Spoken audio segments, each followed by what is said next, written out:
What an opener that is. This time, instead of strange horticulture, we have strange antiquities, which is, I believe, a sort of. I don't think it's a sister game. I think it is a sequel to Strange Horticulture specifically. So we might be seeing some familiar faces. I did go back actually, and I didn't record it, but I did get the other endings in Strange Horticulture. Start. Oh, we're a thaumaturge's apprentice. As a thaumaturge's apprentice, there's a lot to learn.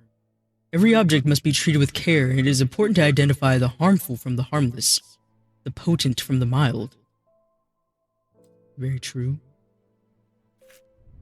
It was only supposed to be a temporary arrangement when Eli left the shop. Strange antiquities in my hands. None of us knew that by then the pendulum was already swinging, with a terrible certainty that could not be stopped. The ravens were an omen.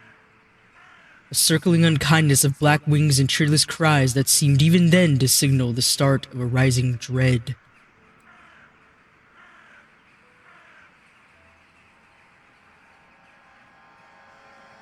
Quite ominous, indeed.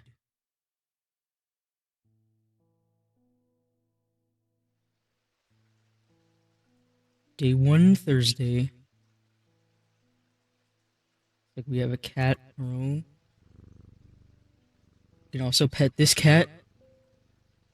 You got a little heterochromia going on there, cat. Inspect the cat.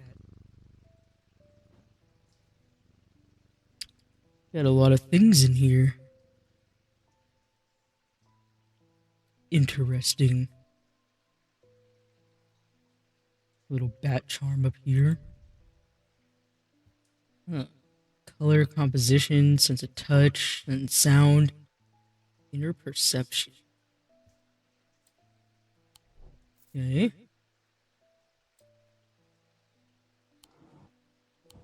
And there's our archive. Similar but yet a different setup at the same time from Strange Horticulture. Move the plant around. We also have a strange slot on the desk. That'll come up in time. Alright, let's ring the bell. Eli White. I've been called away to assist in an urgent matter in Ravenglass and must leave at once. I'm leaving the shop in your care, with some reluctance, I might add. Oh, he doesn't want to. Make use of my reference materials. Here, take this. Alright. There's an index in the back that may be useful to you. In doubt, study it carefully. And remember that these are some powerful artifacts here. Under no circumstances should you seek entry to any locked doors, drawers, or cupboards. I'll think about that. In fact, safest to not touch anything at all. I should be back in a few days. Okay. Oh, we can navigate the shop. We got a scale here. Some more things.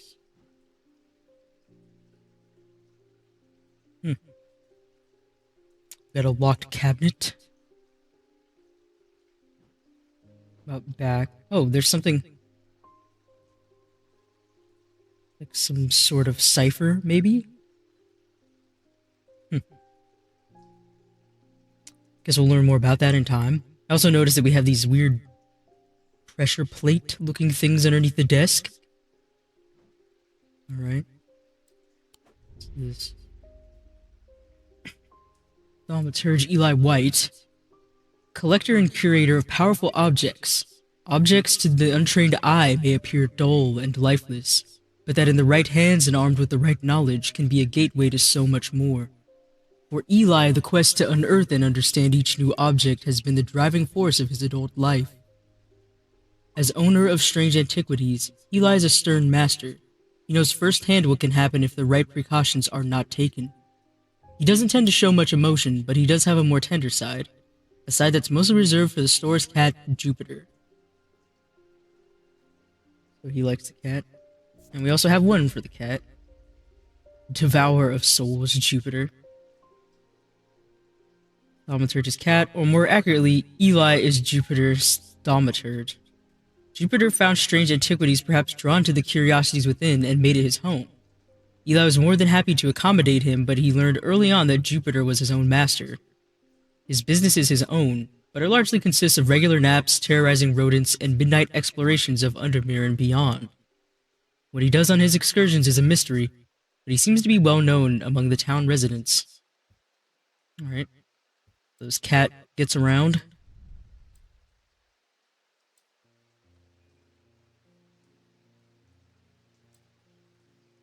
I have this. Growing fear deep within me, I cannot let it take hold. Okay, so I guess that's going to be similar to the rising dread meter that we had in Strange Horticulture.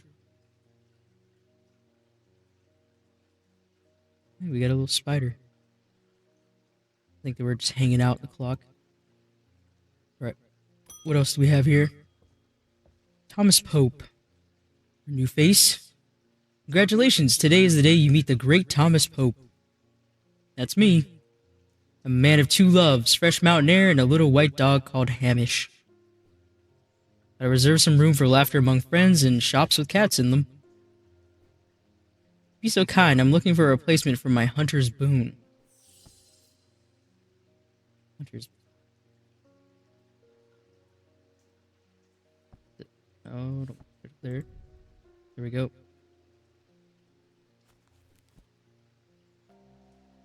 There we go, Hunter's Boon. It's a primitive item. They grant the power of the predator, enhancing perception and agility. They're made from trophies taken from slain beasts, with those from the deadliest predators being the most prized. They're simple items without embellishment. We got a symbol of a wolf.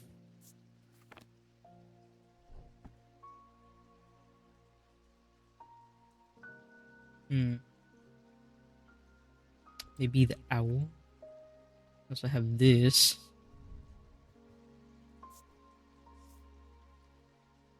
You can move it. It's yellowy brown. Smooth but with hard ridges. Inner perception. Sensation of power would be, I think we have this. There's the hand, eye.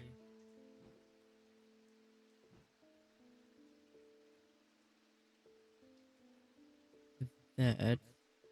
Also the owl.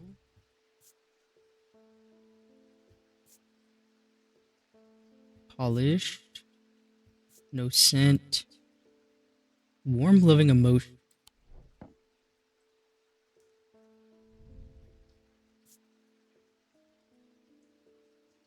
This is a very same symbol that's on the desk, actually. Fabric. Rough. No smell. Okay. Some interesting ones around here, but I think it might just be the tooth.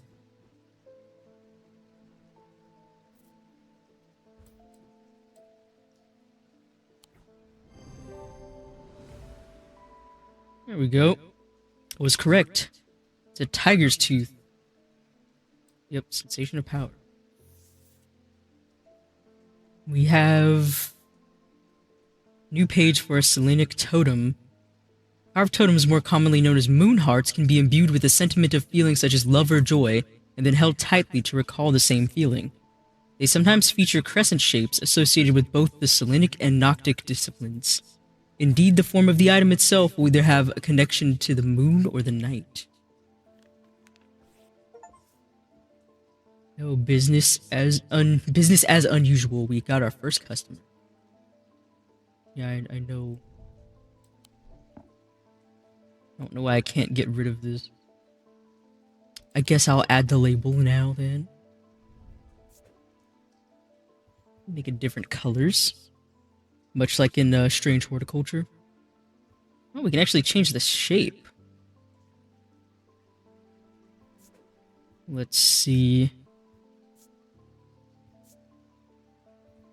Red one. Green.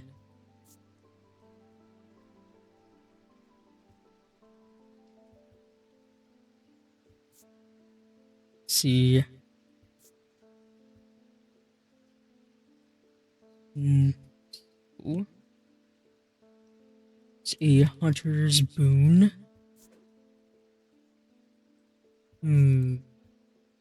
Use more shapes. I kind of like this one. We have icons too.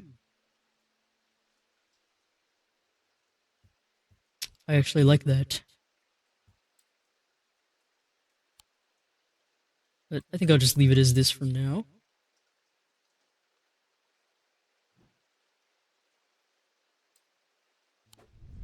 Did we get anything new? Nope. Even though we met Thomas Pope, it's nothing new.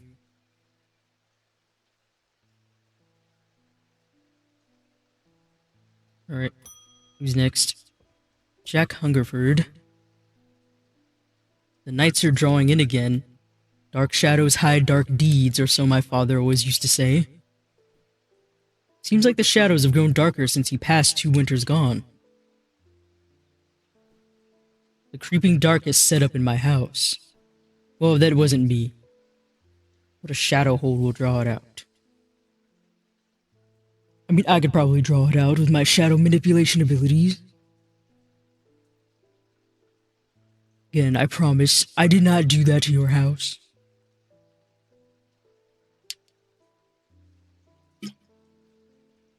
It's not often that I curse somebody.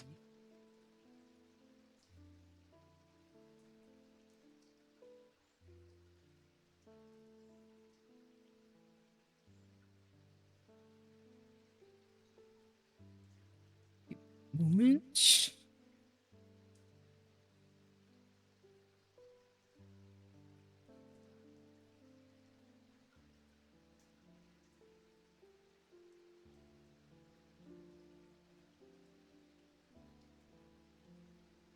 Let's see. Shadow hold. Let's go back to contents. Shadow hold.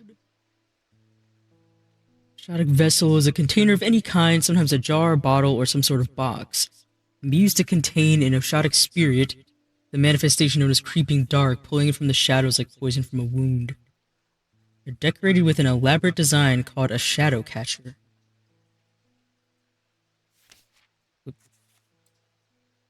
Alright, we have to look something with that design. I don't know if I've seen that.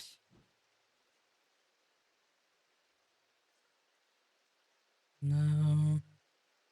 Oh, is it? I think it might be this. Bronze. Raised detailing. No smell. My heart feels lighter. And that looked... I think this is it.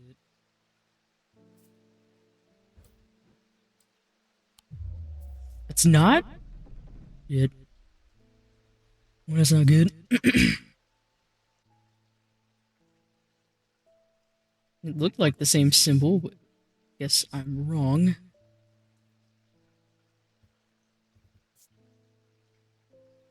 Iron, there's a black gemstone.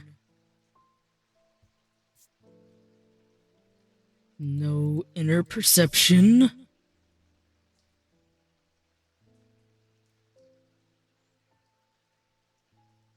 Hmm.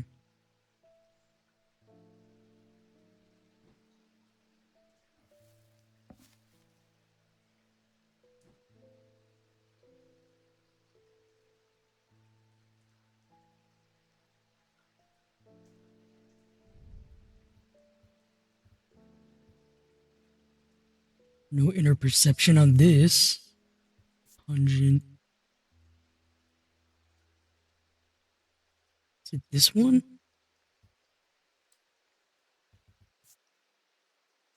Clay.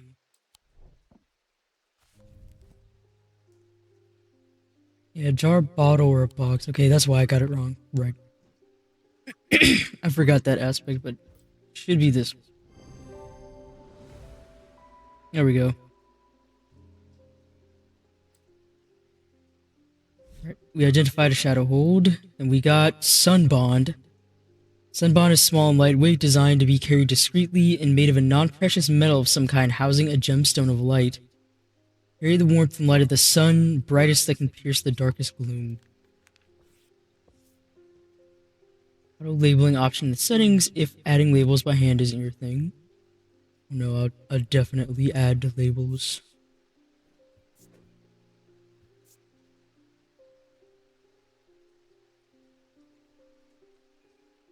There we go.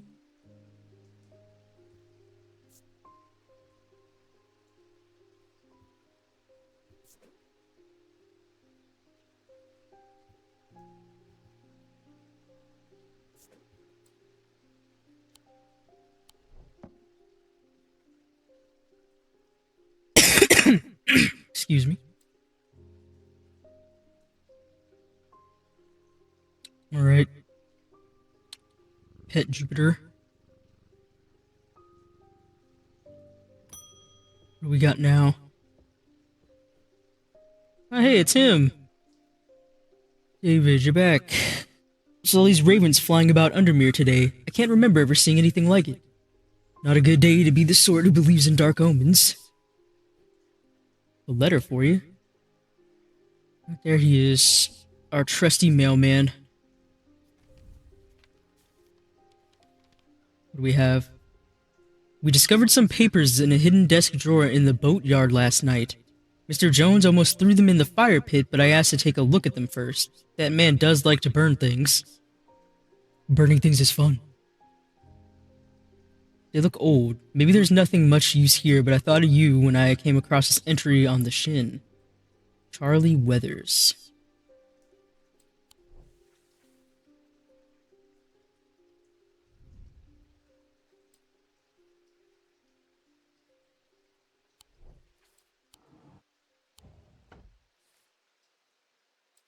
Put it, there we go. Put it in the archive. Perfect.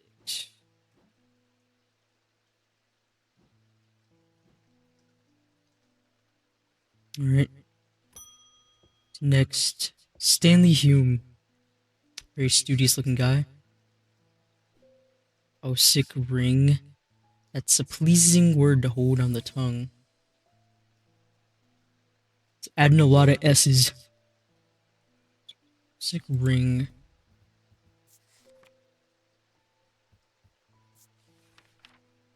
These somewhat macabre objects were originally made as offerings to the goddess Fortune, but as practice fell out of favor as belief waned. They are hard to come across now, but they are occasionally sought out for their ability to keep vermin at bay.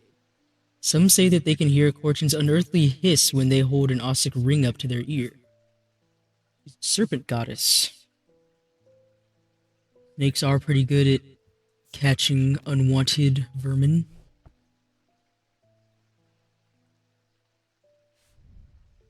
So, ring is the only thing that is ring-like.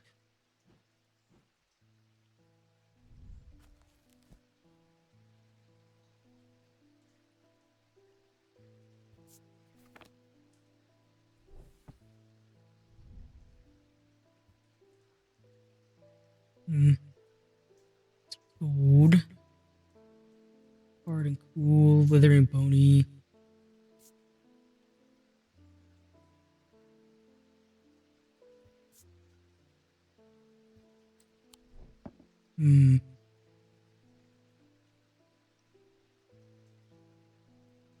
Fossil in that.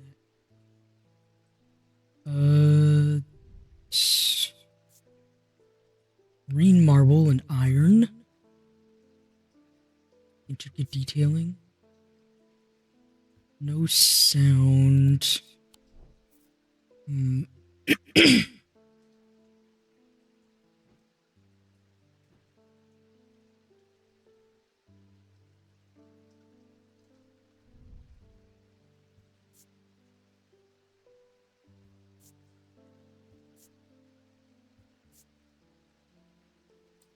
Hmm. I was hoping we'd hear like the noise, as they said about the hissing.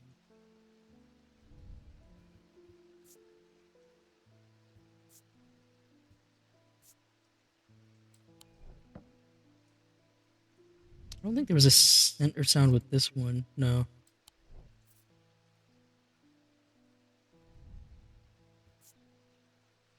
Just an interesting one as well.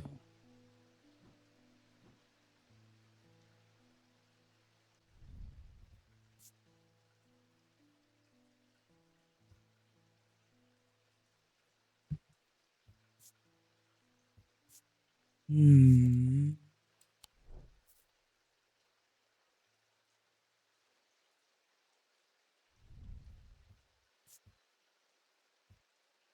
Nothing.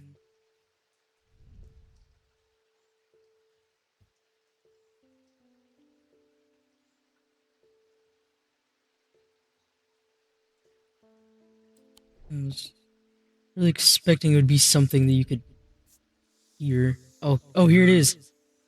This is it. This is it.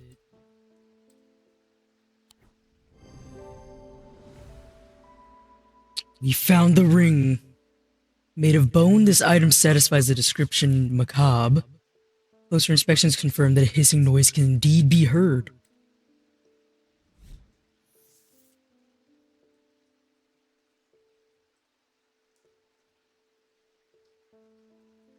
Evocant, these stone items weigh the same as a man's heart, according to popular myth. The truth is a little less dramatic, but the weight of these items is nevertheless important and should not stray more than a hair from precisely 1 pound. They are placed on the chest of those in a coma to draw them out. Alright, well, there you go.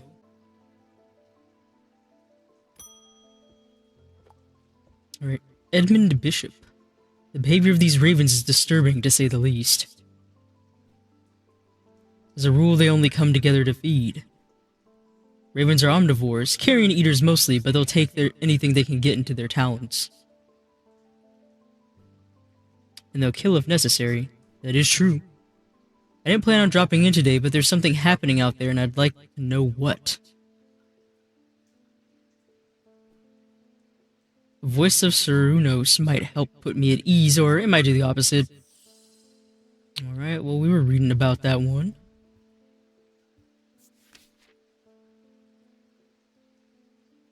It's referred to as any bronze torque that has certain imbued properties. With skill, such an item can be used to read the patterns of nature that are otherwise hidden to us. Venus is a pagan god of the forest and nature, typically depicted as a man with the antlers of a stag, and often wearing or holding a torque. Yeah, bronze. I think this has... Yeah, this is bronze. It's got raised detailing. No inner perception, though. About this. This one is also bronze. Smooth. Strong sense of being watched.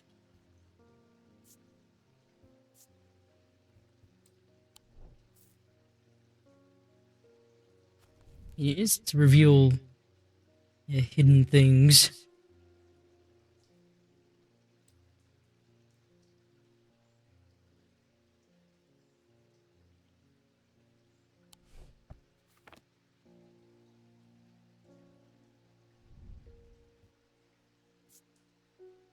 This is clay.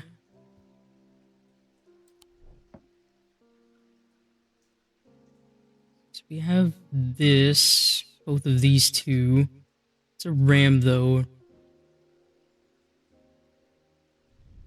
Was this... This is gold. different gemstones. I think this was also bronze, but my heart feels lighter.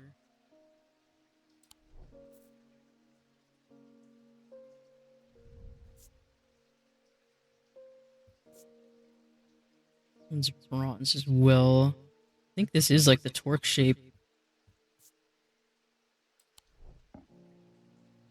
Let me try this.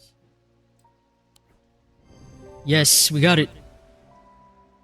There it is. Voice of Runos, or Kernuos. Made of bronze. Similar looking item appears around the neck. Oh, sketch. Okay. Yep. Spirit Eye.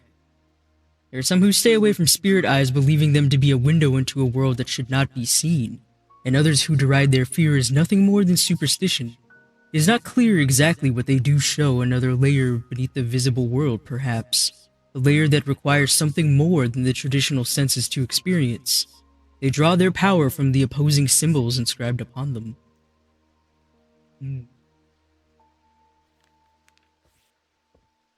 Fascinating. Alright, well, in the day, but first... Yep, we got him, Edmund Bishop, the ornithologist. 14th Lord of Gleaston Castle is a man of wealth and privilege like the 13 before him. He is a man who would be easy to despise as his father was, but he is well loved by those who know him. Now retired, he was a professor of ancient languages at the University of Cumbria, but his real passion is birds.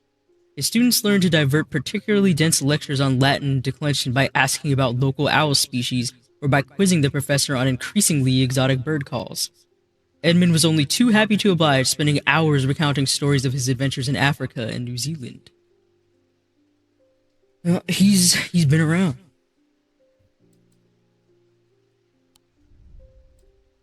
And we'll definitely be seeing more of him. Yeah, what is this?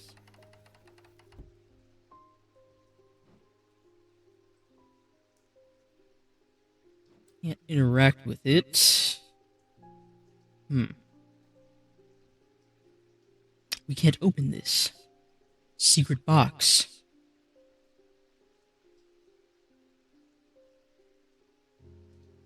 It's like something... There's an indent of the flower and something else, so something definitely fits in there. I'm sure we'll find out something soon enough. Pet the cat. And then we end the day. The black mare thundered through the icy rain, shining wet in the silver moonlight. Her cloaked rider was exhausted, cold, and soaked to the bone. He knew he would not survive the night if he did not reach Blackbarrow.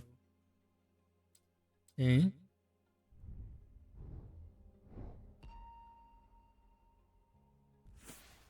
Oh. Where's this leading?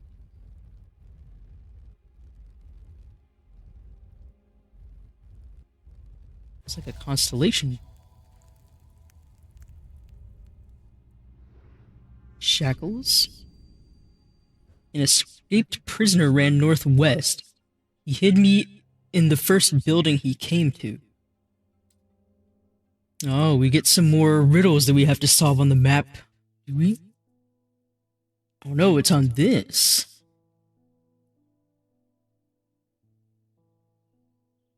The prisoner ran northwest. He hid in the first building he came to.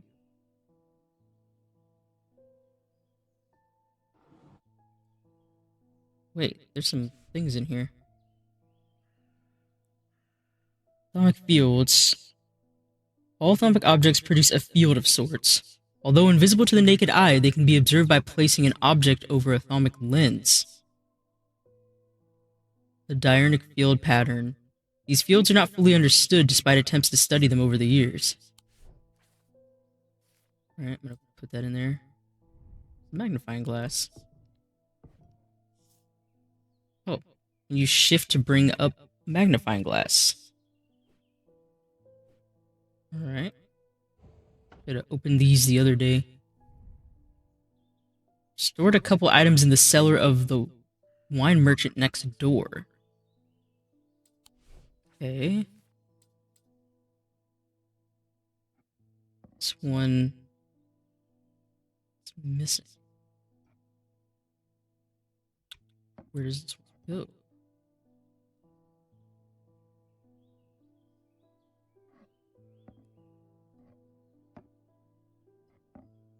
Not sure.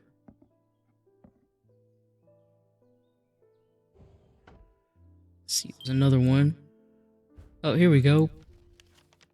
The UNDERMERE map. It's different this time.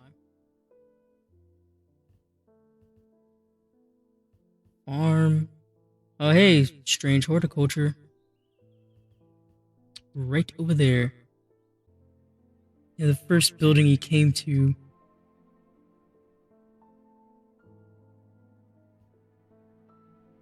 Like here? No, damn it. Yes. Okay. The dilapidated warehouse is dark and imposing, and the struggling flame of my lantern does little to pierce its depths. I slowly search through its contents with a sense of despair, wondering if I'm even in the right place at all, when suddenly and unexpectedly I uncover something of value. More relieved than elated, I take the trinket back to the shop for a further study and a warm drink. What is it? Ooh, look at that. A dragon-esque claw holding... It's like an obsidian stone.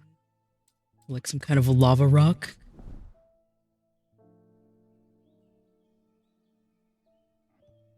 I like it. Put it there.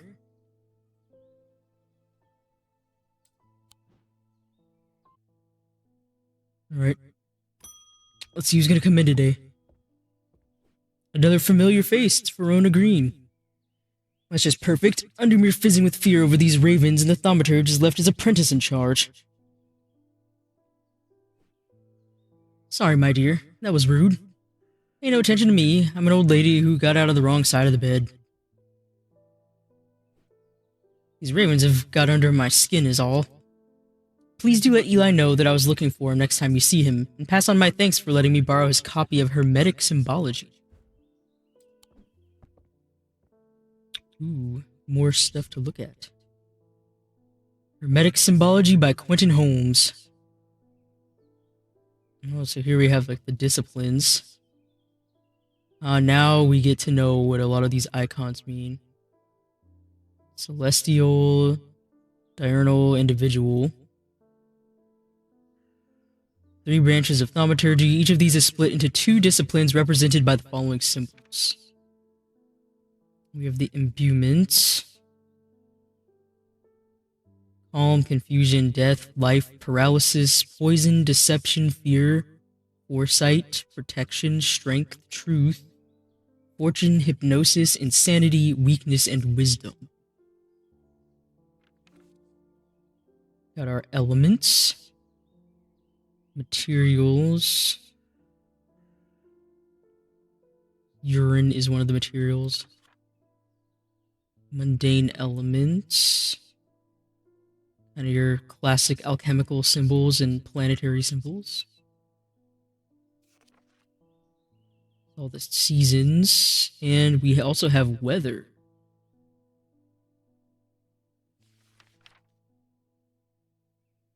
We also have Wicca symbols. Alright. Fascinating.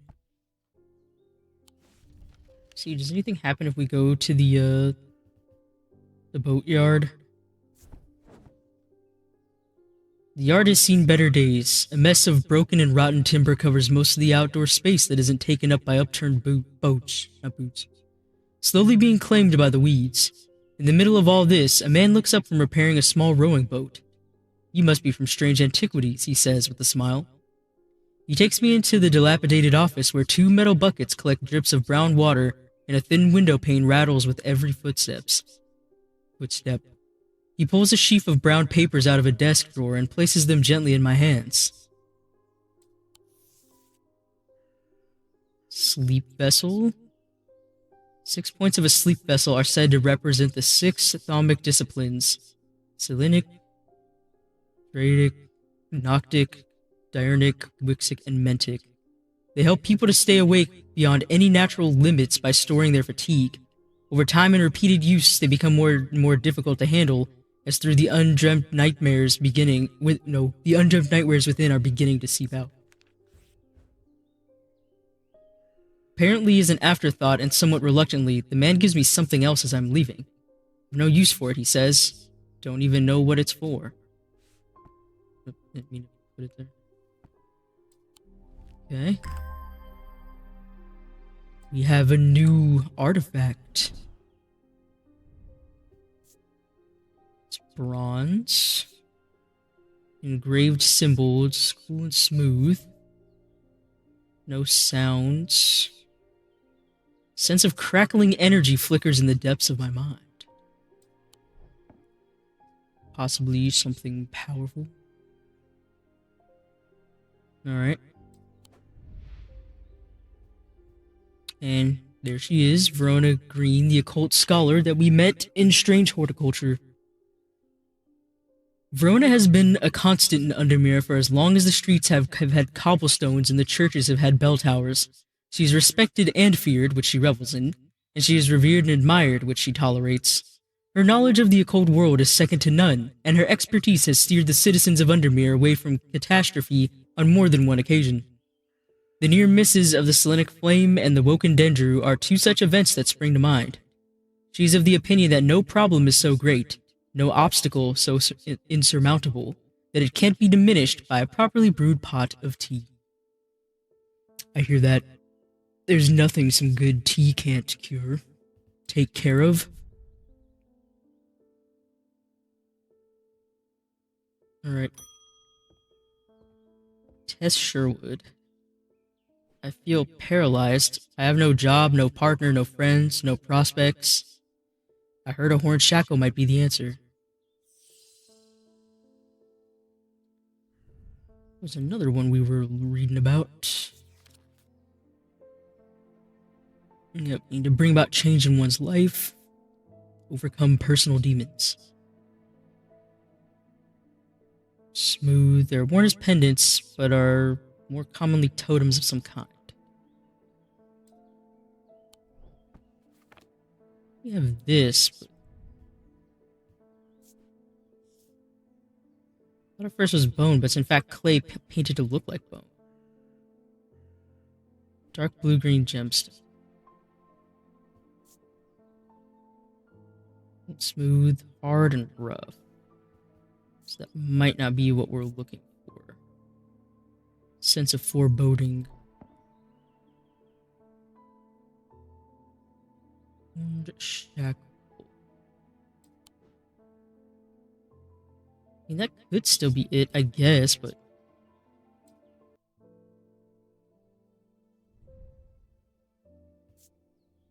It's a wood. It's like a goat. Oh, the horns are smooth. Might be it.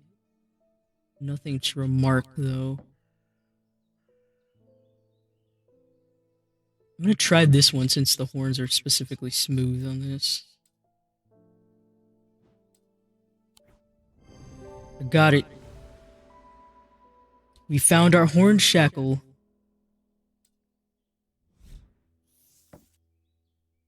Vesiger, or Vesiger, can be used to prevent the spread of disease and pestilence. Among other oddities, flames burn pale blue in their presence.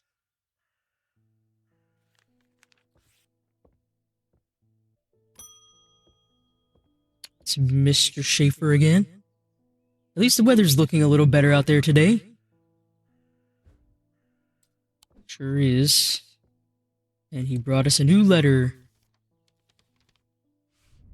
Good day. You might be interested to hear that my plow overturned a strange-looking object yesterday. Come to the farm and it's yours, for the right price, of course.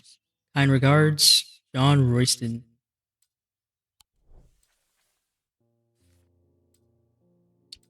Okay.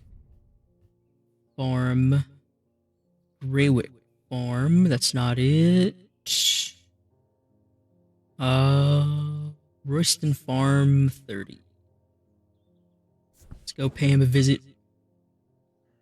John grins as I struggle to hide my obvious interest in the item he shows me. Any hope that he might not be fully aware of its value quickly evaporates, and after a lengthy negotiation, I reluctantly hand over the amount he originally asked for. Damn it, apprentice. You're doing a bad job. Come on, you're trying. Save him money. Save the thaumaturge money, please.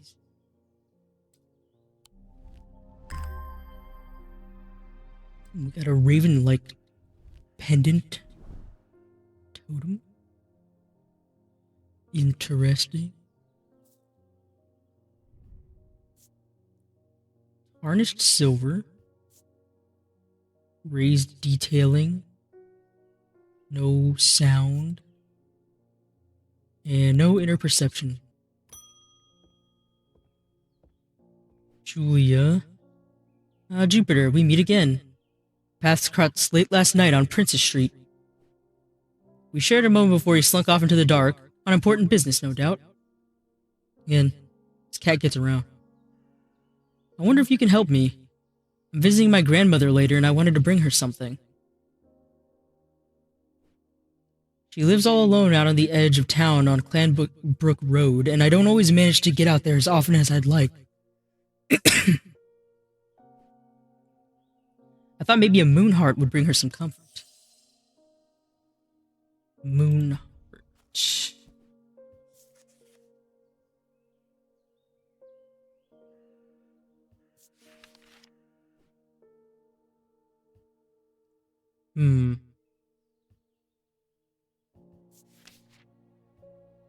It's a moonheart. Heart chamber, but I don't think that's the same.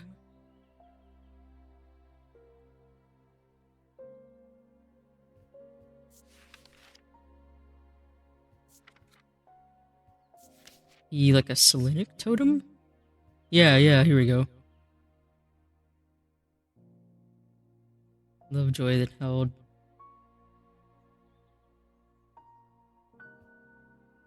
I think it actually might be the owl. Yeah, because it said, what was it like? Yeah, I'm overcome by a warm, loving emotion.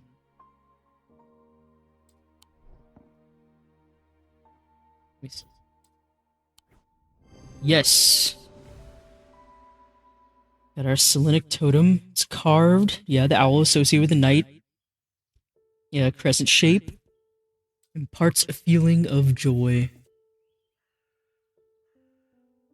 Woven grim. These eerie creations are worn by the priests of Holgar in various rituals relating to death and the afterlife. The sacrament to ask for his protection, Wolfsong's truth to seek his judgment, path of the warrior to help the dead find their way.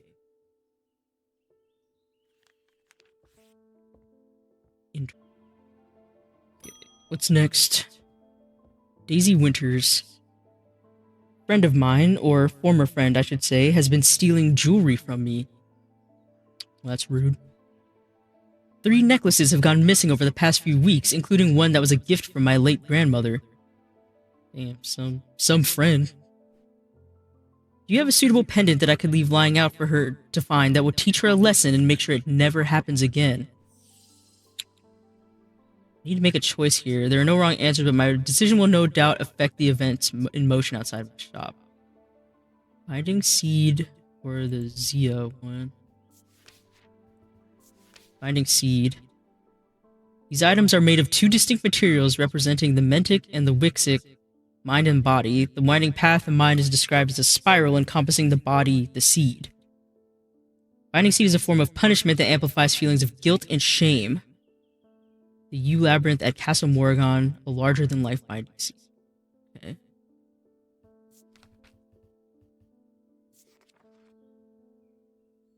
And this, yeah, worn about the neck to place them closer to the heart, these innocent-looking items instill a sense of fear and paranoia. They can be difficult to remove. These are made of any single material except wood or clay. They typically have no symbol or other writing upon their surface.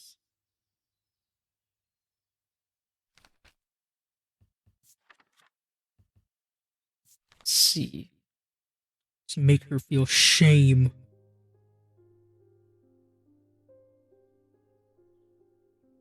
Authentic and Wixic.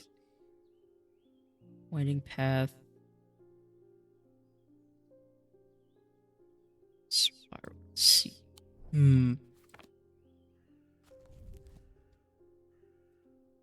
So, with this.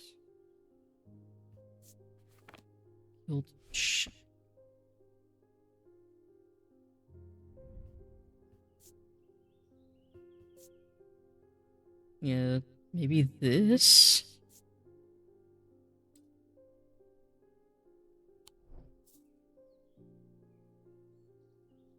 I think that might be the binding seed. The other one, what was the one that said was like uncomfortable? It was this. Well, this one he said he felt like he was being watched. So maybe that's the one, and this is the binding seed.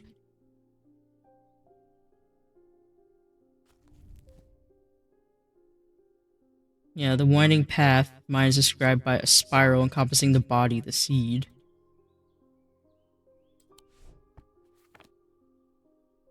Like this, the wood, the spiral wrapping around the stone to represent the body.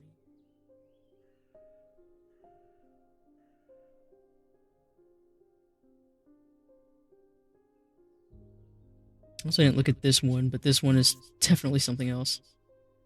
They don't even know if it's a stone with red paint or perhaps blood, maybe.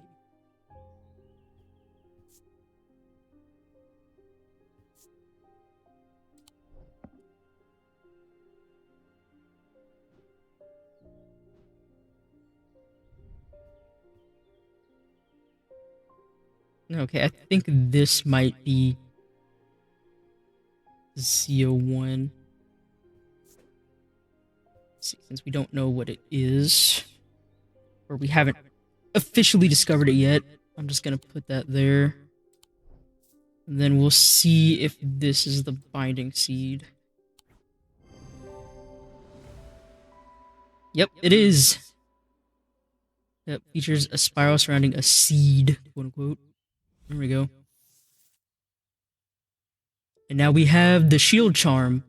Generic charms of protection have little to offer, but the skilled thaumaturge can have some small effect. An Oshadic spirit or a wandering shroud will not abide them, for example. Such charms make use of the art of symbology, an ancient and some would say primitive component of thaumaturgy. They can be made from a variety of materials, though rarely precious metals. Okay. There you go. Make your friend feel the shame. What was the other one that we... What was this? Stone items, same as a man's heart.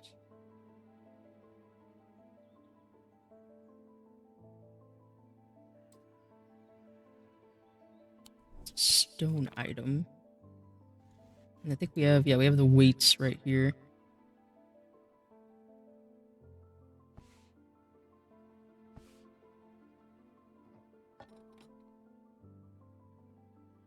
This one is stone. No. Yeah. This might be this one. Test this one. Nah, it's lighter.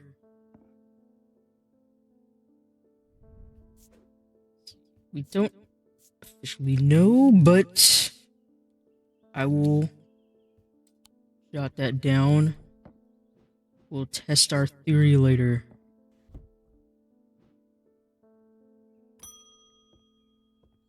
Emmett Burrows. They found a man just now, that house where all them ravens were. I wish I hadn't seen, but I did. He was sheet white, but his eyes are gonna give me nightmares. All black they were. It was like they weren't there anymore. I don't need to wait around for another sign. I'm taking my family to Sedberg, and I'll be taking Libula to see us safely through. Libula? Let's see.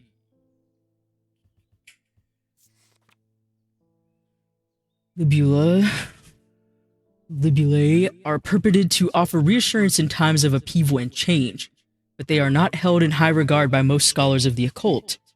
That being said, an imbuement of wisdom shows that a libula is not merely decorative, there's a power in symbology, as the old thaumaturges knew well.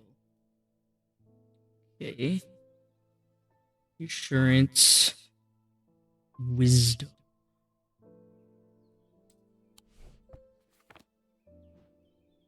We have this.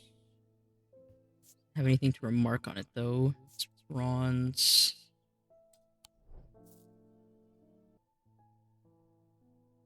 I don't know. The only thing to try is this one. It's hard to say.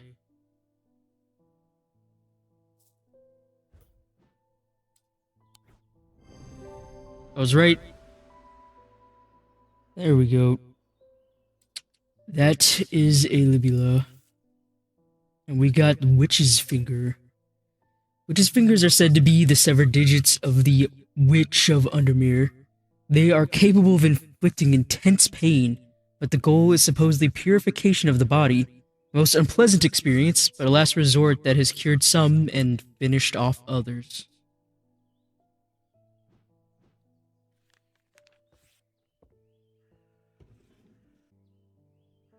Alright. Let's pet the cat. And the date.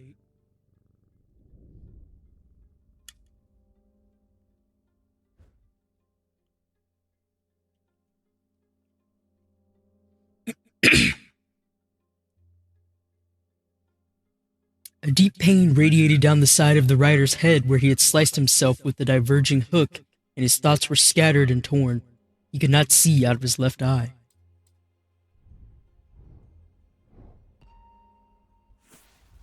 What do we have now?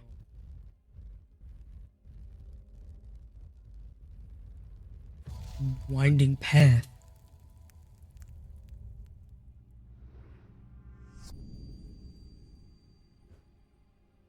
No words, just a pattern. Alright. Day 3, Saturday.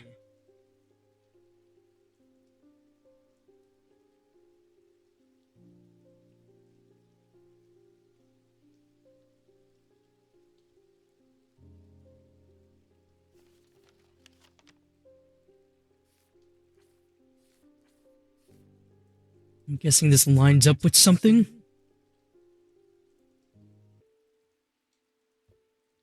So this up here at the hospital. I don't think it lines up right though.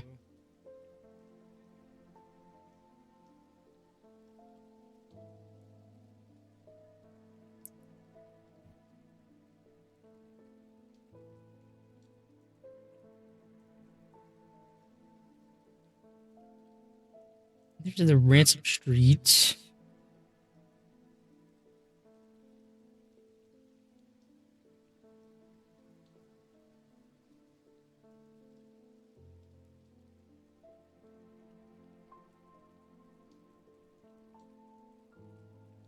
I don't know. I think it is here.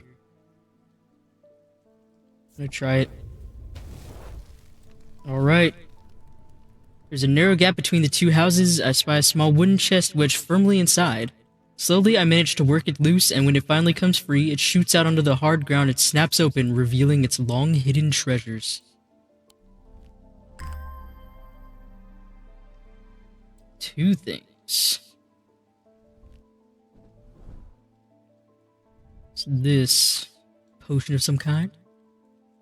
Glass filled with a blue liquid. Silver on it. Silver and iron. Gold. No weird smell or sound. Seems to make the hair stand up on the back of my neck. Spine-chilling potion. And then some sort of amulet thing. Iron. A pale yellow gemstone.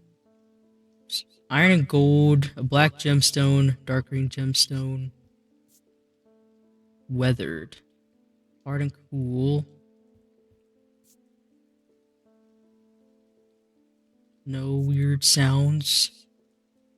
And no feelings about it. Alright. Got another mystery amulet on our hands.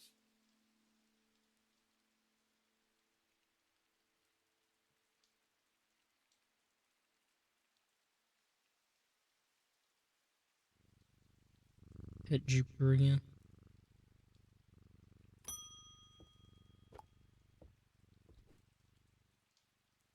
Francesca Robertson. No, morning. Sorry, I'm a little distracted. I'm Francesca Robertson, a doctor of sorts. I assume you heard about Mr. Hungerford. Seems to be the talk of the town already. I'm used to dealing with maladies of an occult nature, but black eyes are certainly unusual. That they are. I've heard of something like this before, but I don't see how it could be the same thing. Either way, I'm hopeful an evocant will have some effect. It could be time to test the theory.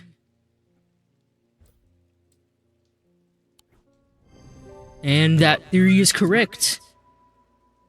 Yep, made of stone and weighing exactly 1 pound.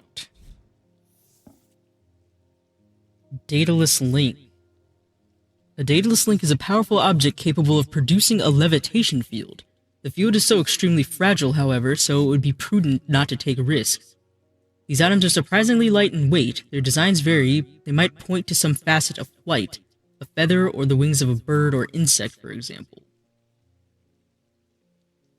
Is it that floating stone, mayhaps?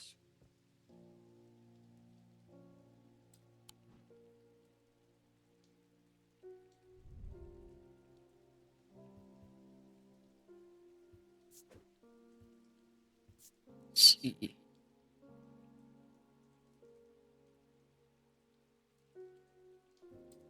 Keep that there. Be another one to test out.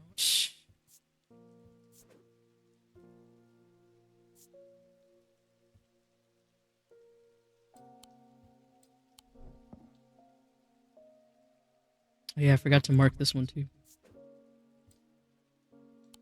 Forgot what was it? What was that one called again? It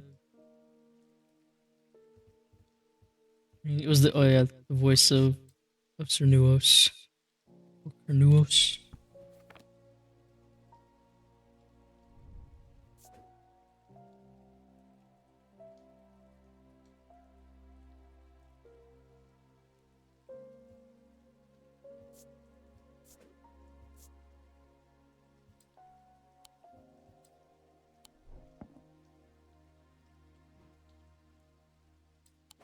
And she is Doctor Francesca. Growing up, father was her hero. When he died suddenly and tragically in a mysterious incident, nobody seemed able or willing to give her the answer she demanded, and she grew tired of being fed the same stories that she knew could not be true. As she entered adulthood, she learned how to find things out for herself, and what she learned opened her mind to a world she hadn't known existed, a world of occult maladies and dark articles. She learned about Tormund's paralysis, Hobbs' fear, and the Sapphire Curse, and she learned that these maladies could be cured. Maladies.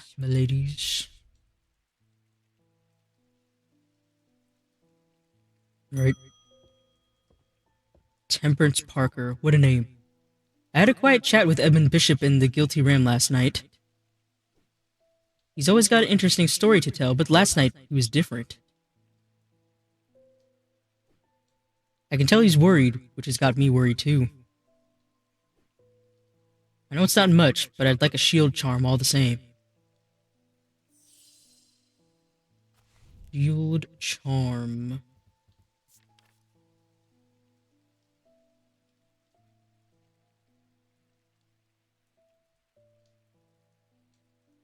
Generic charms of protection. Yeah, the art of symbology.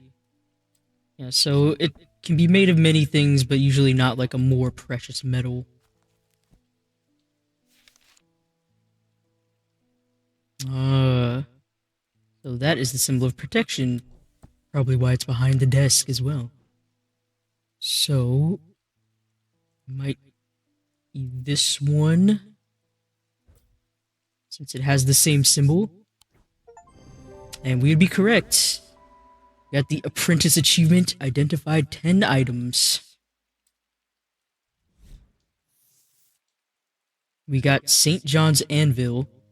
These items have much in common with the St. John's poppy plant of the same name, a fact that is reflected in their designs.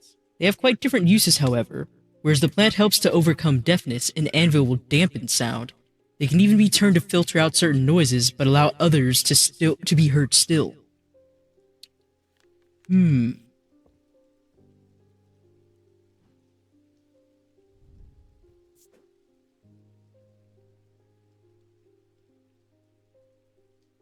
Spelled wrong again. Ugh.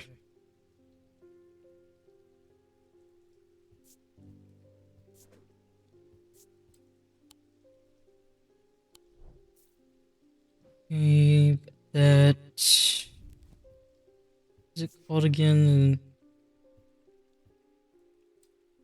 Yeah, St. John's Anvil. I just said that this deafens sound. Yeah, sounds are muffled in its presence. Maybe? It's possible.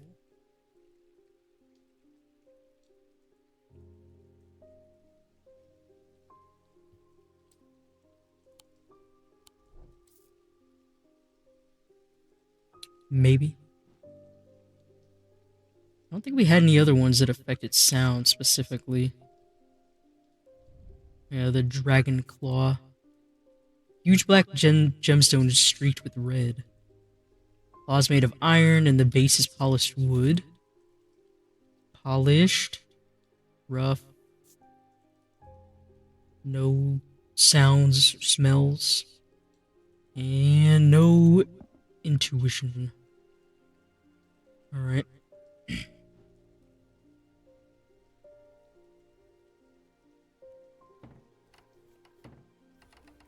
This again.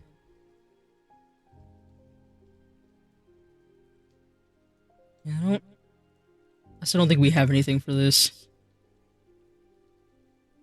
Despite all the things that we have got, I don't think we have anything we can do with this.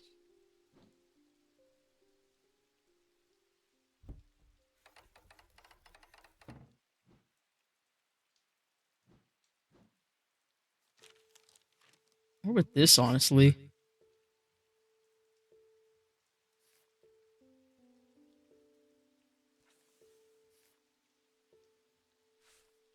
I think this one does go here, though, because I think it lines up, because these are the same symbols, like, all the way around the table. So I think this does go here. But so far, we haven't found any more of those.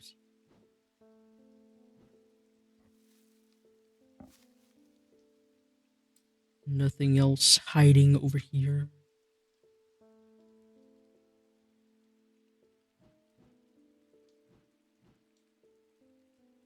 Nope. Alright. Who's our next customer? Hugh Langston. There's something I wanted to show you. I didn't like the look of it, so I left it where I found it. What if it's cursed? If it's cursed, I want it. It was hanging behind an old shed, all overgrown with ivy. Let me draw a quick map for you. Alright. Is that a church? Where is this?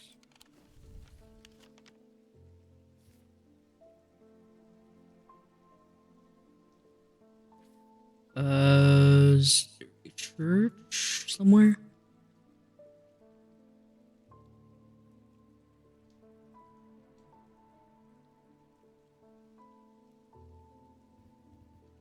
Let's see. Woods. Yeah, the Undermere Church.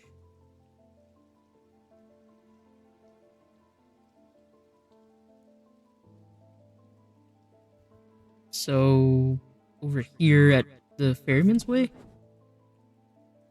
The shed is actually a wooden summer house that looks over the pond, but it's clear that it hasn't been used in some time.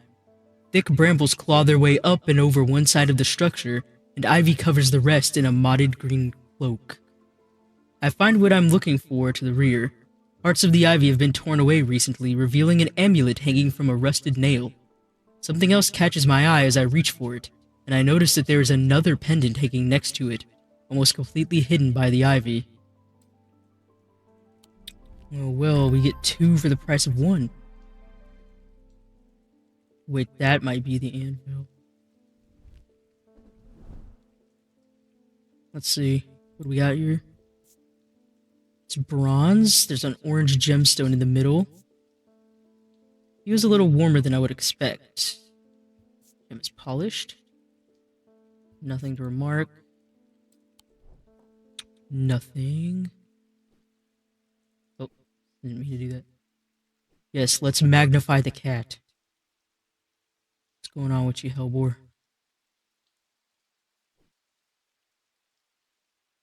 Let's see. I think I'm gonna move some of these.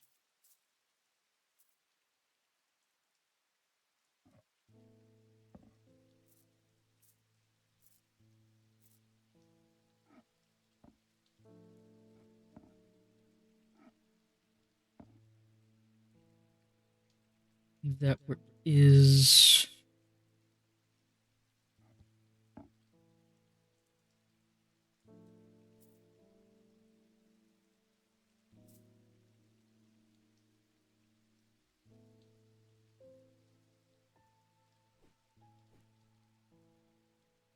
Okay. Got some autumn looking leaves. Gold and silver intertwined. Warm and vibrating with energy. No sound. No inner perception. Okay.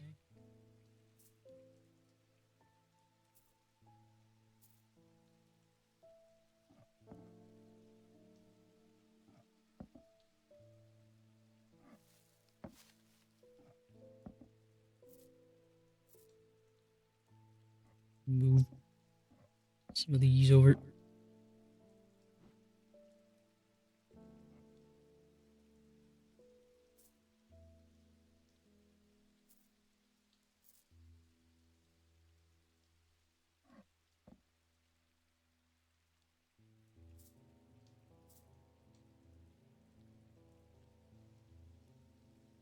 Alright.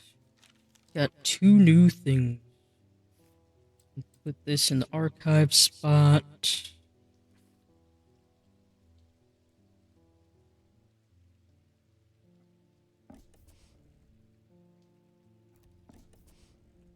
Okay, so we can put things on this pressure plate.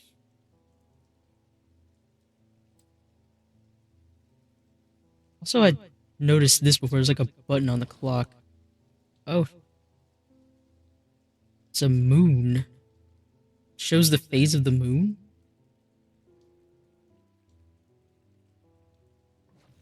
But I can put... Oh. I can pull down the clock to change the phase of the moon. Huh. I wonder what that does. Must be something that, like, responds to it, I'd imagine. I mean, we did learn that, like, certain things, like, what was it? It said something like flames will turn blue in its presence. Still wonder about this. Haven't got a chance to test that.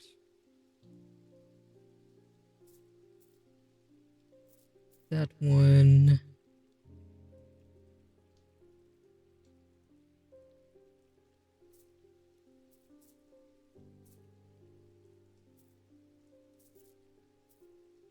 here.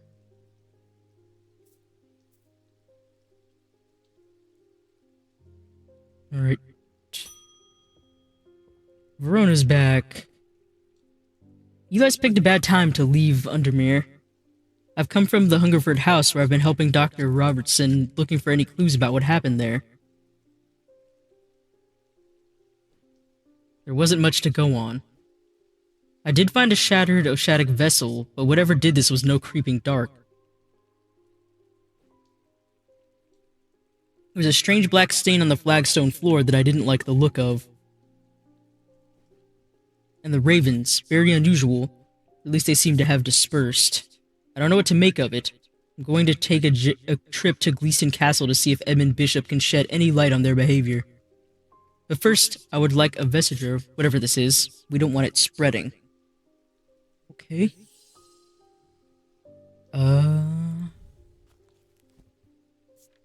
Let's look. Yeah, prevent the spread of disease and pestilence. Hey, I was just talking about that one.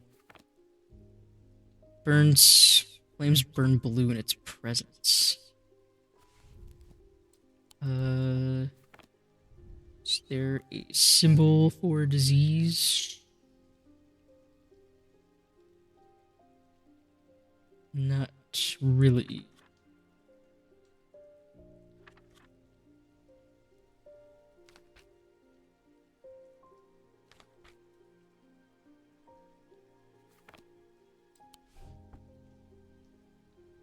Okay.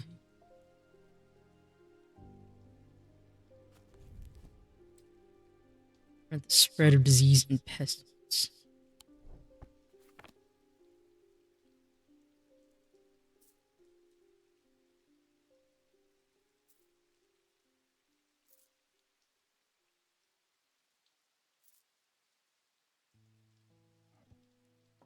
Oh, we can, like, pick up the candle. Okay.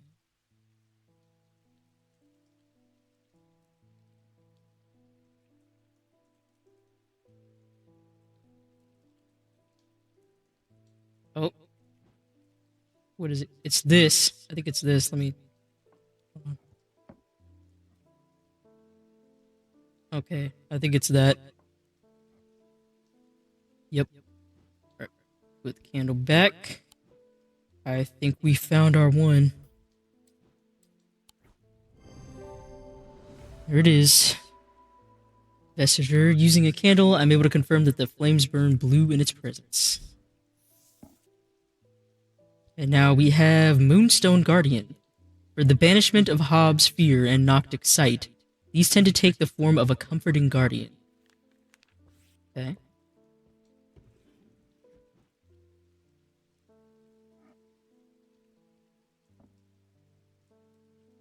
Alright. Found another one. There.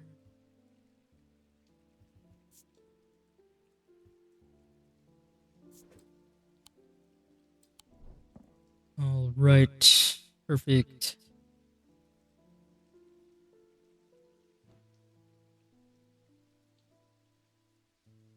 And I think that's all for the day.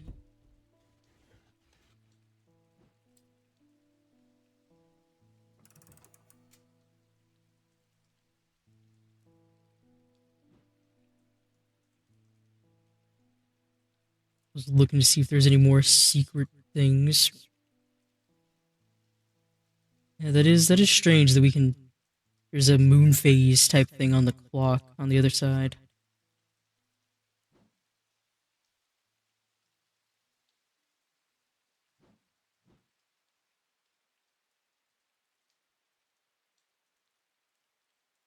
I don't think we got anything else that helps us with these little secret spots or opening that.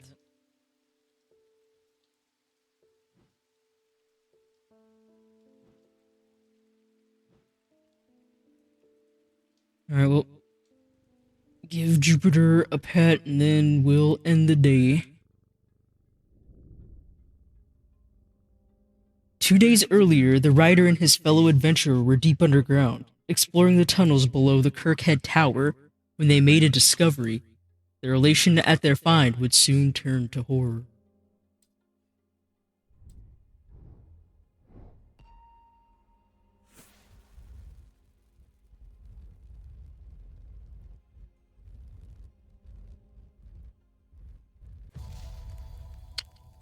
A key.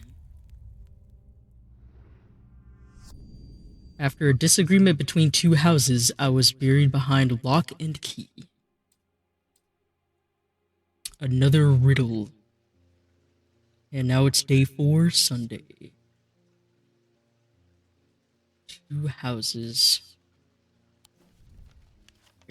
Lock and key. We do have the lock house.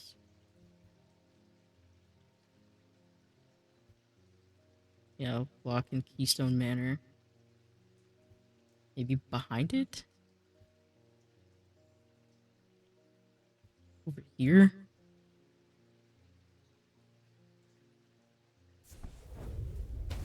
That was it. A large flat slab of granite marks the otherwise empty field. It bears an inscription. On this spot, the year 1813, Arthur Key did shoot and kill the beloved horse of Wellington Locke. Buried at the foot of the slab, I find an unlocked chest containing a handful of illegal documents, as well as a pistol and another item that catches my attention.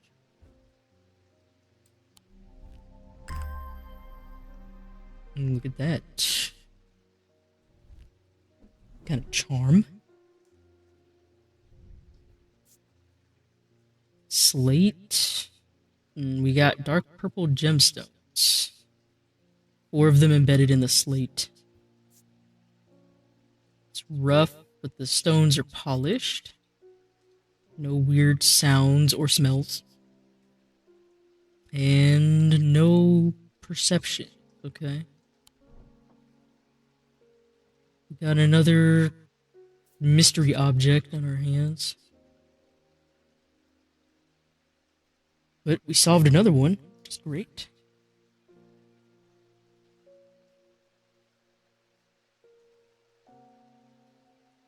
Still wonder what we'd do with this.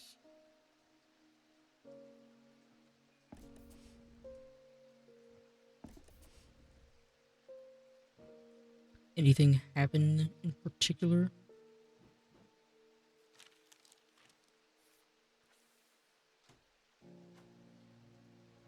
Nope. Nothing.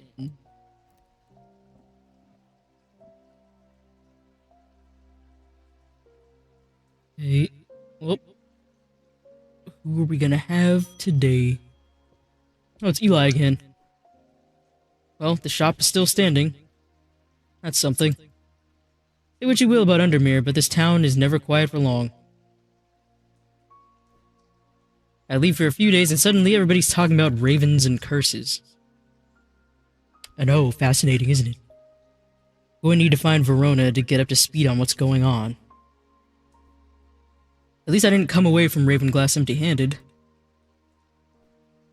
can always rely on quiet Susan to unearth an interesting trinket or two. What do you got? Ooh. Look at that jar. It's like something that I have on my own shelf.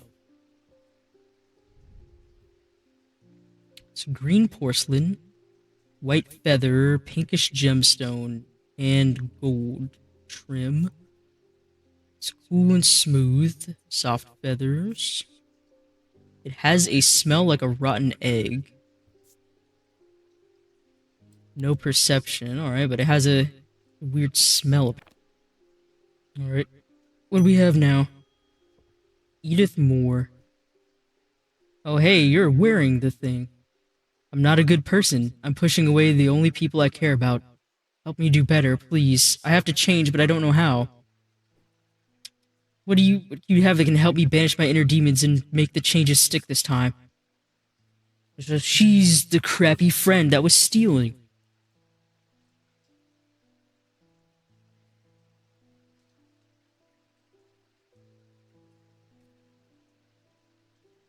Well, let's see if you truly want to mend your ways. don't know, orange shackle maybe? They could bring about change.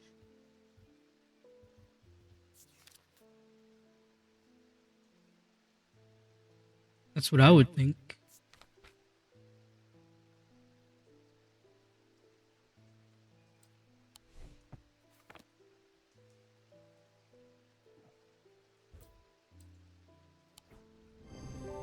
Alright, there we go.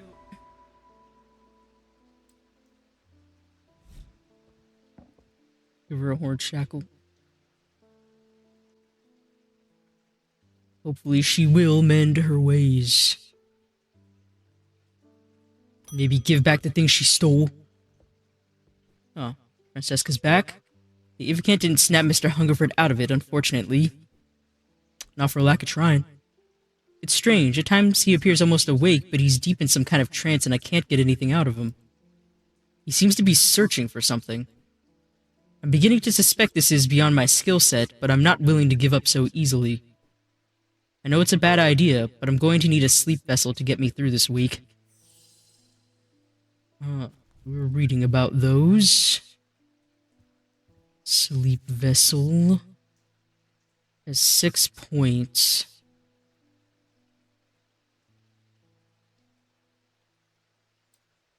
Sleep vessel. Maybe this? I think it has the symbol for insanity, but then there's protection ones on the outside. Sense of crackling energy flickers in the depths of my mind. Maybe this?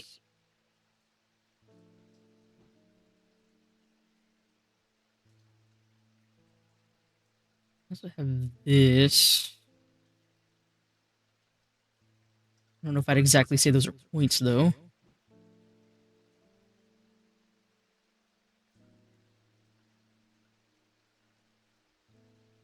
I also have that, but I don't think it's this. Doesn't have 6 points either. Or no, I think it does.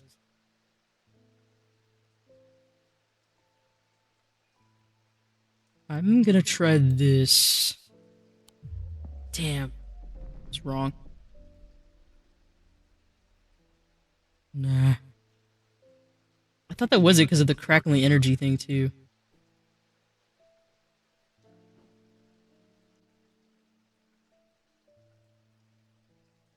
Guess we're wrong about that. Here's inside. Well, I mean, did say about the nightmares.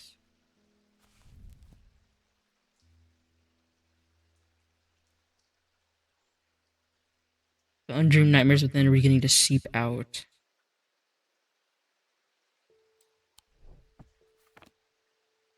Could still be this.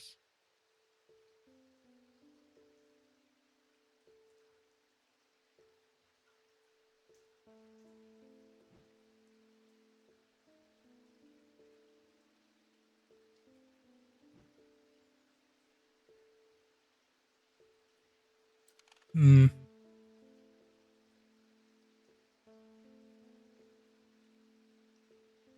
don't think we have anything else with 6 points. Aside from that one, so maybe...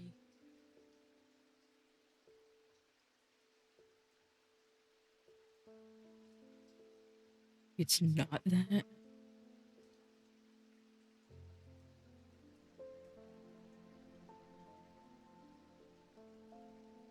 I'm gonna try it. This might not be the Zia, but in fact the sleep vessel. It is. All right. Yeah, the darkness inside. Okay. Resonance compass. A resonance compass will point towards nearby resonant objects. The only objects that can be detected in this way. Resonant objects are highly prized both by thaumaturges and those who collect occult curiosities. Fascinating. Alright, well, it's not yet after all. It is, in fact, the sleep vessel.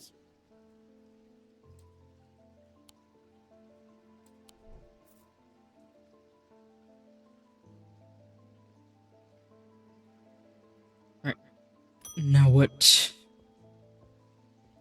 Altheo Shea. Years ago, I owned a silent breath, but it was already old when I inherited it, and its power died soon after. About time I replaced it. Silent breath. There are those that consider the white heart a prize to be claimed, but there is no glory to be had from killing such a noble guardian of the forest. A silent breath contains a small token taken from a living white stag. While the stag lives, the item will retain its power, allowing the bearer to sense danger before it arrives. Sense danger. We do have this stag one. It's made of clay.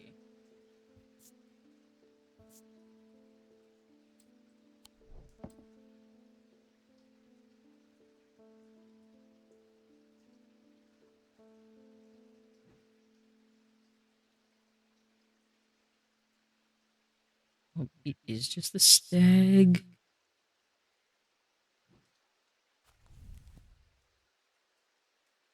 White heart.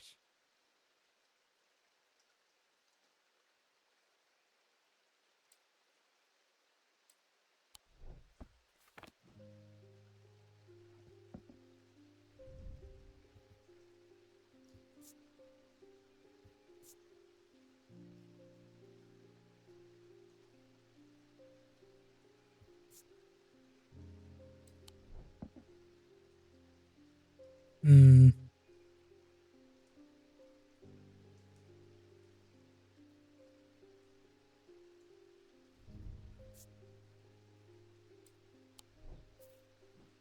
Danger. It's just shale.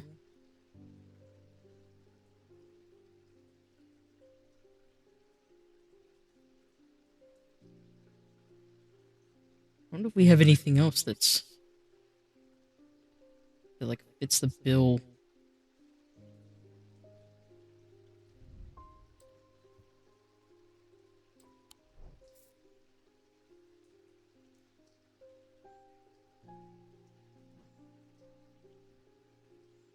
That's the only one that we have that looks like a stag.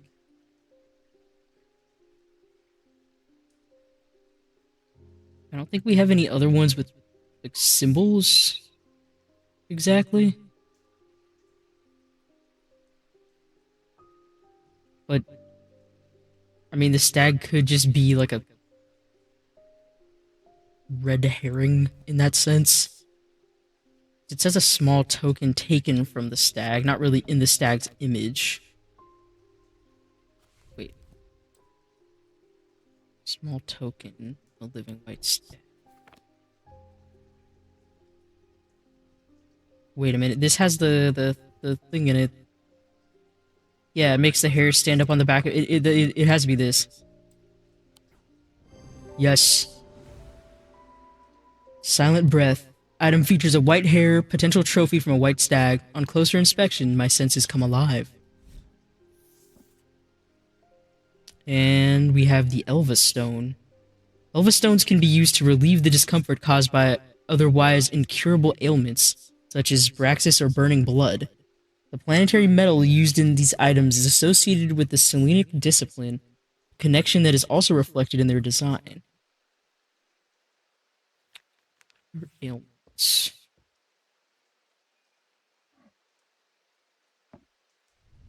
Alright.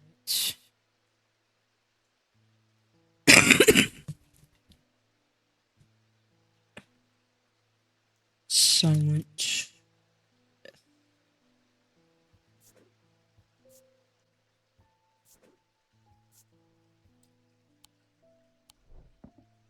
Right. Another one identified.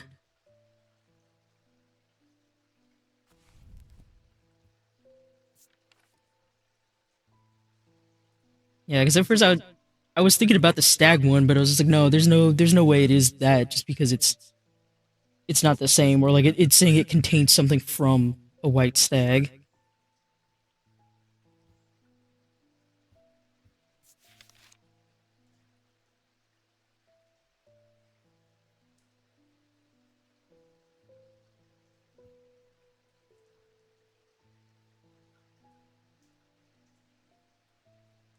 Maybe the bat is the Elva stone.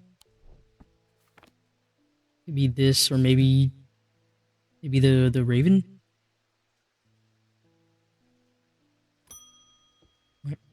Rufus Shelley. Always wanted to try a Daedalus link. I have a personal interest in the Celestial branch, so I'm not completely new to such things, nor am I ignorant of the risks. And now I have a good reason for it. I need to take care of some roof repairs, and this would seem the safest way to approach it. Roof repairs for this, really? People these days.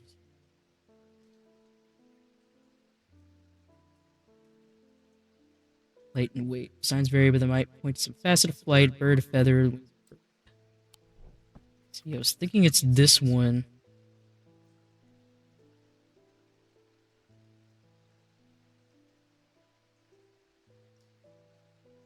Let me see.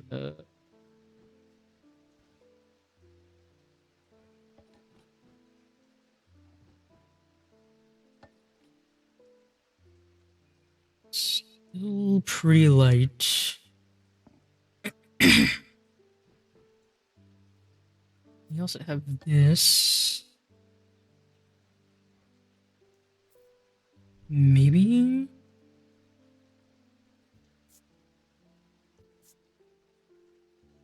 Detailing.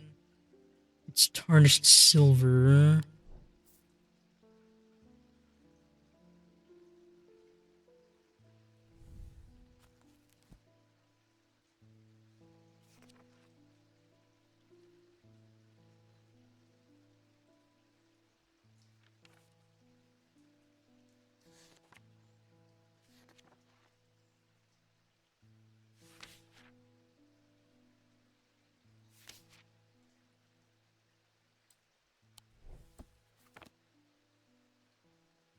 Just worrying about the symbols on it. Hmm.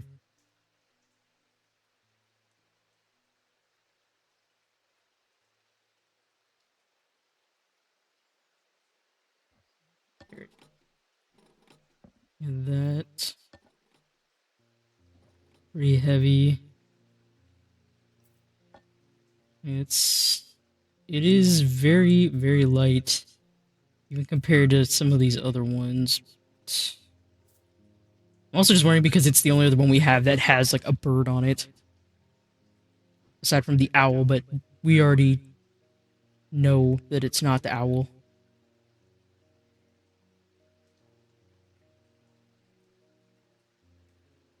We have this. Just don't want to be wrong because then we're gonna get the we're gonna get more paranoid.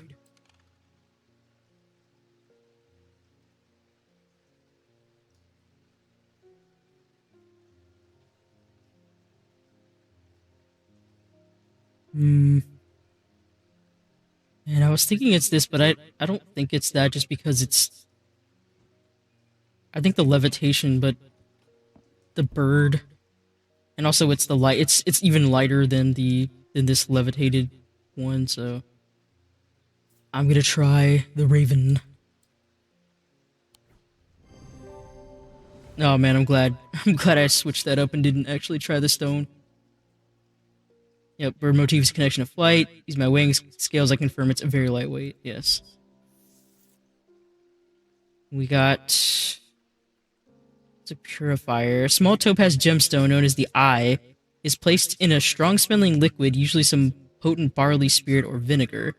Small tokens such as rings or amulets, perhaps submerged in the liquid and left for a full cycle of the moon, are cleansed of simple imbued curses or hexes. Of course, there is a limit to the effectiveness of this process.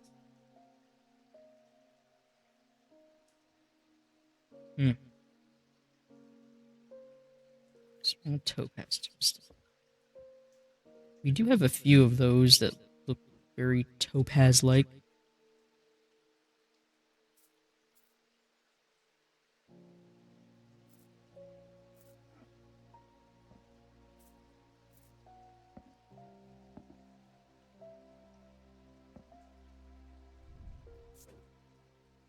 Right, you are in fact the dataless link.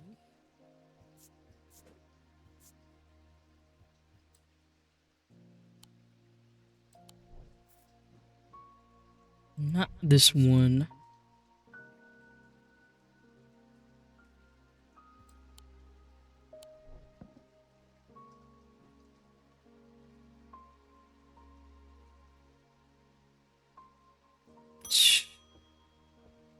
Edmund Bishop is back. The Ravens are back, I see. Looks like it's going to be worse this time. After speaking to Verona, I've come to extend an open invitation to visit Gleeston Castle. Ooh. My family's lived there for generations, and I know there are artifacts that would be of use to you gathering dust in the hidden corners. All I ask is that you stay out of the south tower and the master bedroom. Sounds fair enough? And run anything you find by me first, of course. Yes, yes. We got an invitation. There we go. Here's something to get you started. Walk past the main staircase and turn left. Follow that corridor down to the end and go through the door to the left. There's a small plinth in the corner of that room with an item on it that you are welcome to. I never did like it anyway. Oh, okay.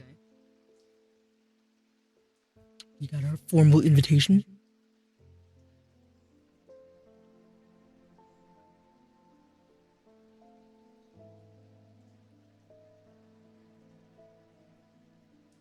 Mars in winter, rising in summer. So he said stay out of the master bedroom. Vaults. A lot of different, the planetary symbols and... Okay, so... Walk past the main staircase and turn left. Put her down and go through the door to the left.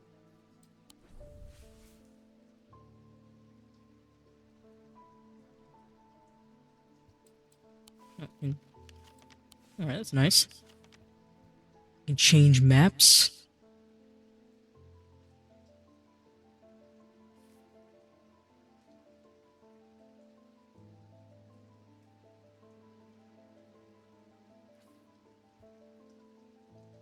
Grand hallway.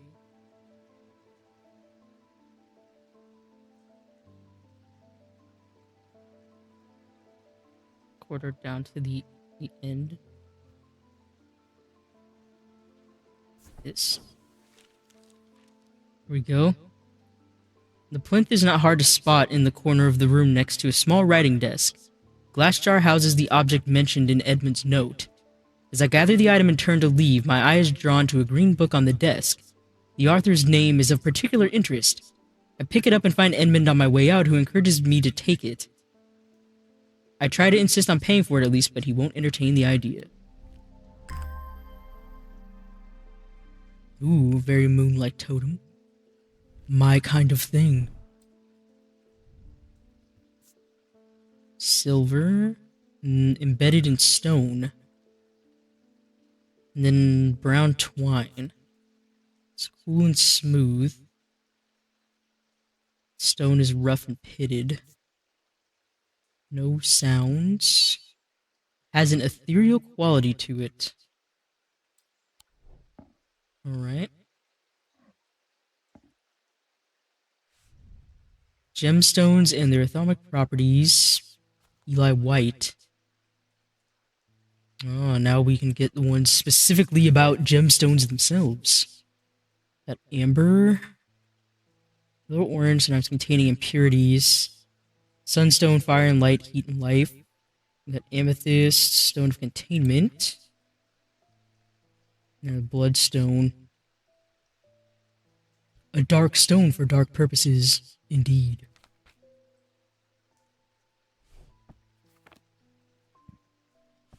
Alright, we'll add it to there. Alright. Pet cat. In the day.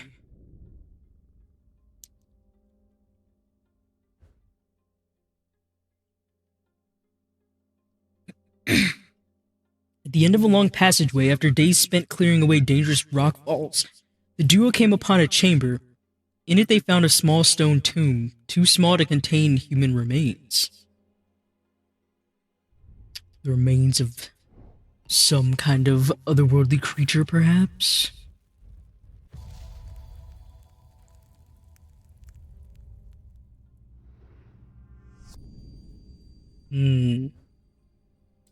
Another wordless riddle. Alright, day 5, Monday. Alright, let's see about our riddle today.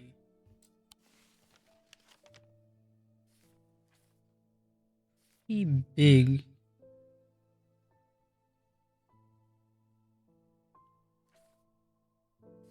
Where's it?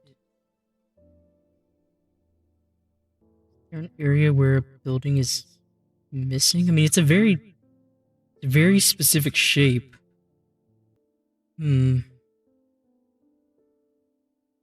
I don't think it's for the castle one.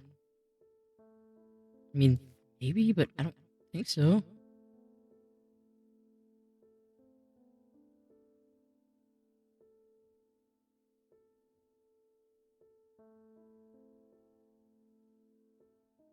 Maybe it is? I'm gonna try. It was for the castle. A portrait of some dead lord eyes me suspiciously as I enter the room and start absent-mindedly opening drawers. The room is cold and austere, and I'm about to leave when I spot a crate under the chest of drawers. This could be something.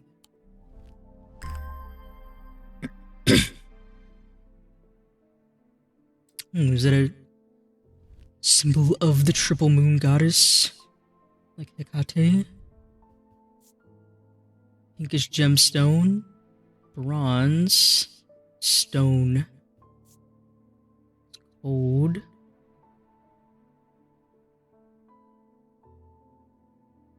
warm, no sound, no perceptions.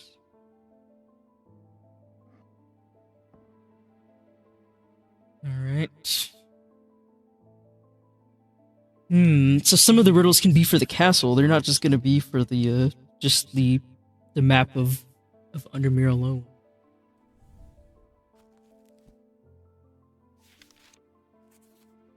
Let's see. Yeah, moonstone. Sort of protection and enveloping night. Checks out, something like that.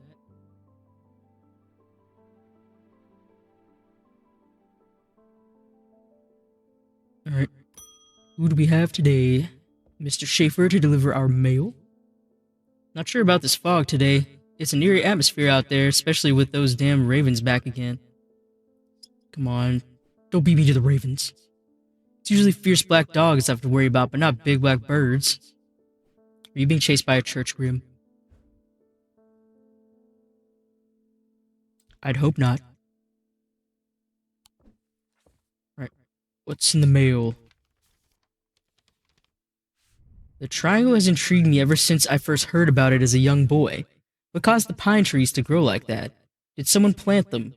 I know you at least have heard of it, but did you know this? I calculated the exact center point and there's a small clearing there. It can't be a coincidence. What's more, there's a certain energy about it. Not entirely welcoming either. I wonder if you might take a look for yourself. Thomas Pope and Hamish, his dog. Okay, Into the archives you go. Triangle this. The Heathwood.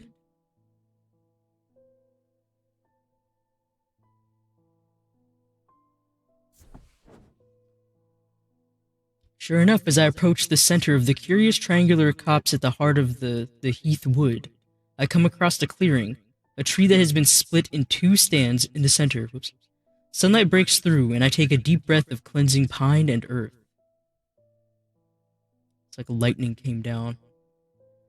Almost immediately, I am struck by a sense of ominous power, and my intuition tells me that there is something unusual here at the heart of the wood. I examine the broken tree and notice some strange markings carved into the trunk. Heart beating faster, I spot something else embedded in the wood. 3 pendants arranged in a triangle shape. And here they are. 2 of them have hands. Wait, is this the thing that, what was it? We got the raised detailing. Sense. Hold on, was it the resonance compass?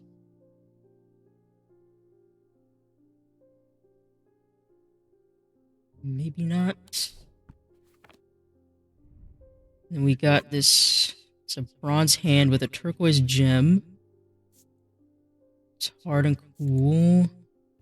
No smells or intuition stuff. We got another hand one with a triangle made of tin. It's weathered, raised detailing. Nothing else to remark. Right. Gus Foley. It's been many years since I performed the Rite of the Red Knives, but I can still remember every step. I'd do it one more time before I die if only I could get my hands on an Orford Spire. Sorry, I want to say Oxford Spire.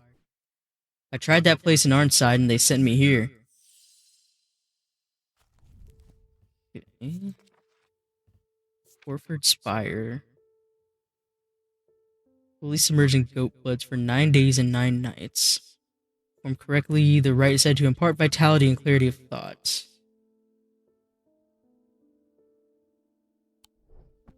I was wondering if it was maybe that. Is the jar? Not sure though. And this one has the blood on it, so maybe this? Iron gray metal flecked with dark red. If it's not rust, it's blood. Raised detailing. Substance flakes off and leaves a mark on my fingertips. It's an energy about it. Maybe this? Be the Orford Spire? You only see this sticking out. I'm gonna try it. And we would be correct. We have identified the Orford Spire. 3 of the points of the item are visible in the sketch. Closer inspection reveals dried blood, suggesting this item has been submerged in blood. Now we get the Amphesian Talon. The League of the Amphesian Heart uses these items as part of its grim initiation rite. They guard their secrets closely, but it is said that they worship the ancient nameless gods, communing with them via the broken path. Acolytes must press the tip of a talon hard against their cheekbone to the point of drawing blood. They perform this act nightly for 49 days, 7 sevens, after which the scar will forever mark them. Fascinating. Right. Eli, once again. I need to go away for a few days again. The Order of the Black Veil will have the information I'm looking for. I don't know if you want to do that, man. They seek to understand the world beyond death, drinking an elixir that sinks them into a deep trance. If I'm right, they may be able to shed some light on these events. The only problem is, I burned that bridge long ago. Could you hand me that Guise of Lillian? It'll be the first time I've used one to get around their hatred of me. What did you do, Mr. Eli? Shame. These items can allow the bearer to pass unrecognized. If used for a length of time, the widow can begin to lose their sense of self. The remains of bygone creatures have been used in thaumaturgy for centuries, from petrified teeth, bones, tribalites, ammonites, and devil's toenails. The Guise of Lillian is one such item that makes use of this ancient source of power. Well, speaking of fossils, I wonder if this is indeed the one that we're looking for. It might be.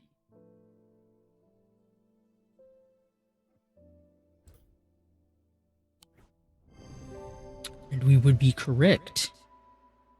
Yep, the item has an ammonite fossil embedded in it. Closer inspection reveals that it produces an out-of-body feeling. Yep. Tenebrine Cloak. Upon activation of a Tenebrine Cloak, you create a sphere of enshrouding darkness that will cloak all within its reach. A single stone set in bronze gives power to these totems. I need no totems to do such thing. And wield them as easy as night.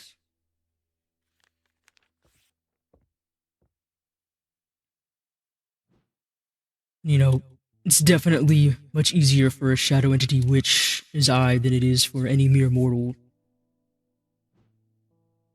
I don't know if we have something like that. Alright. What now? Rebecca Rose. You're a new face? Hello. Oh, is that a cat? My eyes may have completely gone now, but it's good to know I still have my cat senses. I do hope I'm in the right place. My daughter told me about a shop that specializes in unusual items. My life's joy has always been painting. Without that in my life, I'm afraid I'm at a bit of a loss. I know that I will never see again, but is there anything in your collection that might help me paint again? And that's sad. Being an artist and then going blind. Ugh. I feel a little foolish for asking. It seems such a small thing, but to me it means everything. So we can give her an Aries Remnant or a Spirit Eye. Aries Remnant. These objects induce a form of synesthesia where colors and tones, lights, and shadow can be felt through touch. They are sometimes used by those who work in low-light conditions such as miners. The gemstones in an Aries Remnant are arranged in the shape of the constellation that shares its name. Yep, Aries the Ram. Then, what's the other? Where's it? Spirit Eye. There are some who stay away from spirit eyes, believing them to be a window into a world that should not be seen. Others who deride their fears nothing more than superstition. It is not clear exactly what they do show, another layer between the visible world perhaps, or beneath the visible world. A layer that requires something more than the traditional senses to experience. They draw their power from the opposing symbols inscribed upon them. Okay. Well, the Aries Remnant might be better for her. I don't think she's ready to see things that mortals aren't meant to see. They're arranged in that shape. Oh, wait, is it this?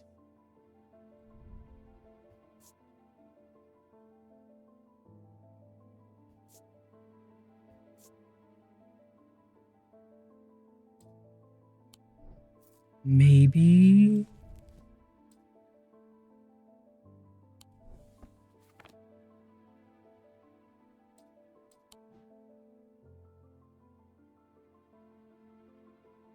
I think that's the only one we have with the constellation. We do have this, but I remember, yeah, it's smooth and you have a strong sense of being watched. I don't think is what we want here.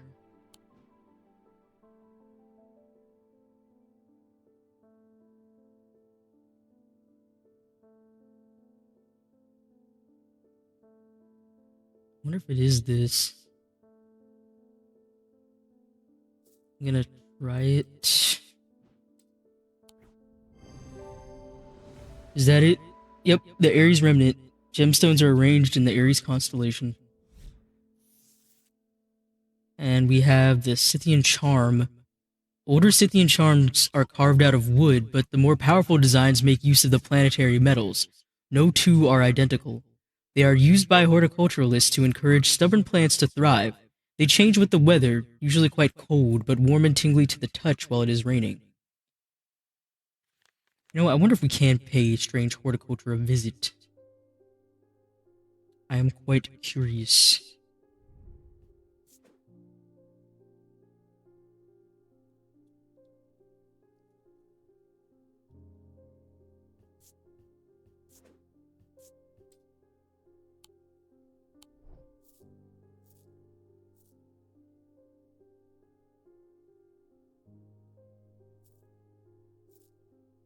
Right. See, we got an entry for Rebecca, the artist. Rebecca's eyesight deteriorated very quickly several years ago. Now she's just barely able to distinguish dark and light. This affliction has robbed her of the thing that brought her the most joy in the world, painting. And yet it has not robbed her of her determination, or her kindness, or her love of life. When she learned of strange antiquities and that it might hold a way to restore her sight, she was hesitant. She never did anything without careful consideration, but eventually her desire to paint again won over, and she decided the risk was worth taking. So I guess we'll be seeing more of her too. Interesting.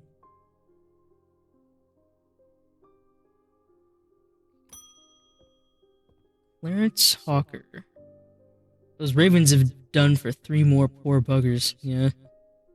2 of them up at a Callgrath and another fella, a fisherman. People are getting a bit panicky around here. Nothing natural about folk turning up with eyes all black like that. So there's been more deaths of people with strange black eyes. With the nights drawing in and me working late, I refused to walk down Holbrook Road without so much as a lantern. I had something nice and bright in mind. Sunbond.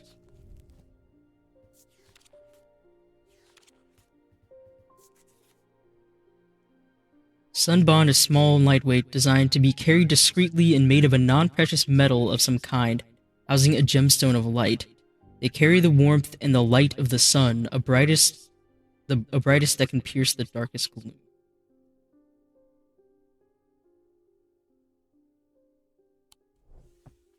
So it would probably have a topaz. Like either a topaz or maybe either that or an amber. But that one muffles sound. I think that's it.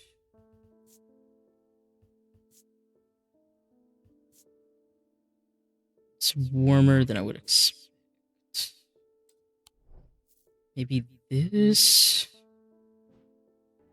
I'm gonna try this one. It's right. Found the sun bond. Stone of light, it's made of bronze, and it's strangely warm. Alright. Cyrene Cloud.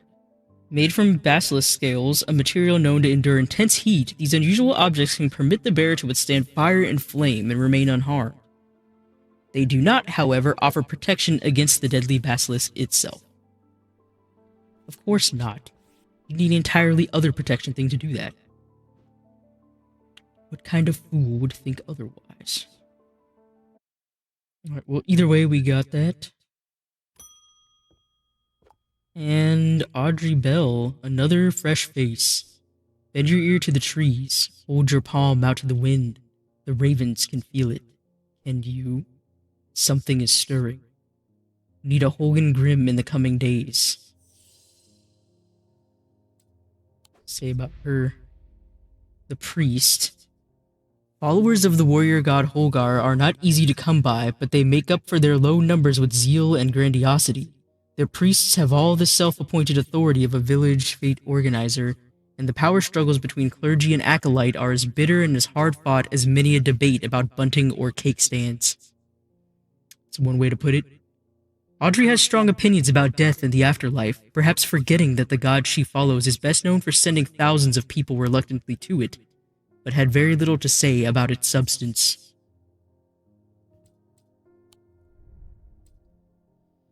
Right, Grim. Yeah, they're worn by the priests of Holgar. Protection, Wolfsong's Truth, Path of the Warrior, to help the dead find their way.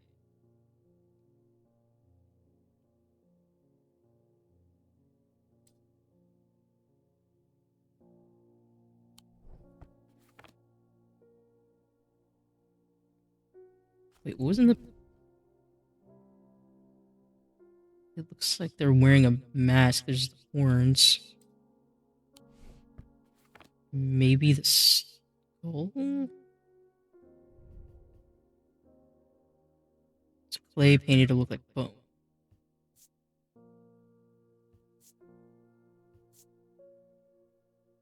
Sense of foreboding. Gemstone, is it again? Dark blue-green. So like a malachite, maybe? No, it's just dark green. Oh, here we go. Vivianite. Stone of Death and Decay. Grows on iron coffins and waterlogged corpses. Let's see. That was it. The Holgan Grim. The mask is an eerie item that can be worn. The sketch shows a priest wearing the mask with their back to us. We find a sketch of Holgar, to whom the mask bears a striking resemblance, and the gemstone is Vivianite, a stone of death. Lead Heart. These items depict the god Cernuos in his non-human form. They are heavier than they look due to a core of lead hidden by a more modest exterior. They are said to kindle romantic interest and are sometimes given as wedding gifts. Isn't that nice? Right. There's another pet for Jupiter. End of the day.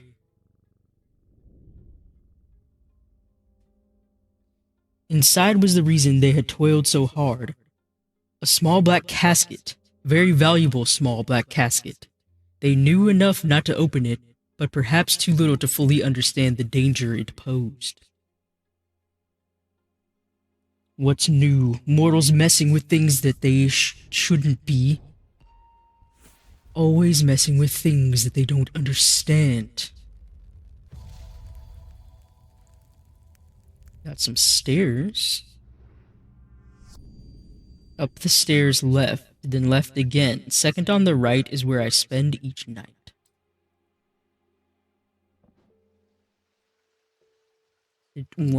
Another one for Gleaston Castle.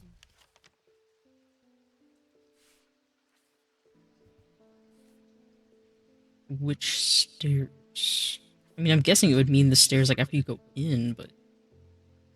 Second on the right is where I spend each night. And if it's not that room, that would be the same. Unless it's talking about, like, these stairs?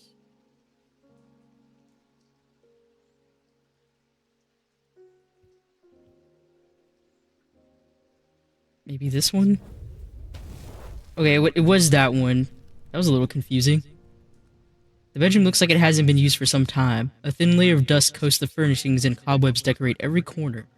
Pulling back the thin curtains lets some light in, but more importantly they reveal a macabre item that has been hiding on the windowsill all this time.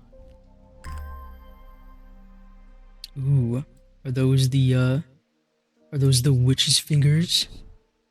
Yeah, I don't know, that one was a little confusing. Maybe, I thought I had the right idea, but maybe it was just like the wrong stairs? Like the side? Are they real severed fingers? Surely not. Oh, they probably are. Gold snakes. hard and worryingly sharp. Leathery. Okay. Makes me feel uneasy. I don't like it. He doesn't like it. I'm gonna put which fingers. That'll be my guess. We'll find out if we're right later. It was very vague on like which stairs. We have Helena Appleton. I could never get any peace in my house. When am I to find time to do my writing? I've tried beeswax, but that makes my ears sore. Besides, I can still hear the shouting and banging at all hours. That sucks. I heard you might be able to help me. St. John's Anvil. Well, it's time to try our theory. And we are correct. The leaves in the design are similar to the leaves in the sketch of the plant, and closer inspection reveals that it does indeed muffle sounds. And we have Gray's Grace. Worn as a pendant to dispel melancholy. They share the design of a shadow catcher. Alright, so similar symbol. That might be this. Yeah, I think that is. Alright, next. Barton Potter. Interesting looking guy. You must be the Thaumaturge's apprentice. I bet he's a hard man to work under. He's helped me out more than once in the past, though. And speaking of the past, my eye has been aching again lately. That can't be a good sign. I'd be willing to make a fair trade for an Elva stone if you have one. Okay. Elva stone. We read about that a little earlier. Comfort caused by incurable ailments. Selenic discipline. Connection that's also reflected in their design. So it should be something silver. Remember I was thinking maybe it was this? This one's iron. We do have this, though. This is silver. Ethereal quality to it. This one's a mix of gold and silver, if I recall.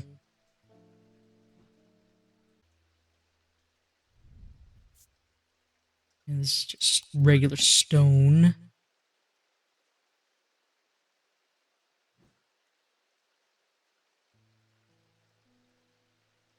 Let's see, let's try this. And it is indeed an Elva stone. Design features crescent moons, reflection of the selenic. The metal is silver associated with the moon. Ooh, that is an interesting looking artifact.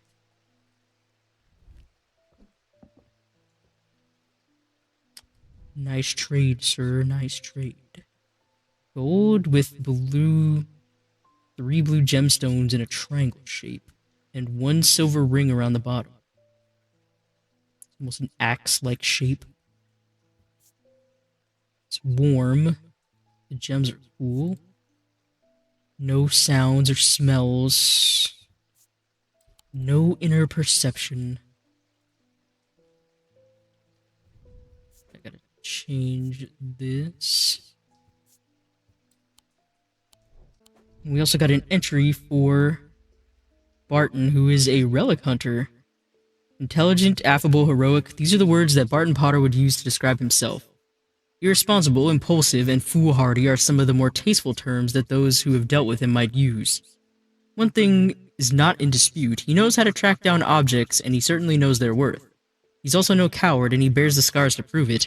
He's one of the few who have ventured into the depths of the catacombs and lived to tell the tale. And tell the tale he does at the slightest provocation. Likes to talk himself up, it seems. But it seems like he puts his money where his mouth is.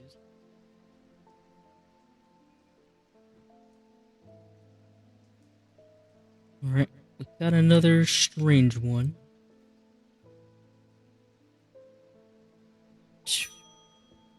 Verona's back again.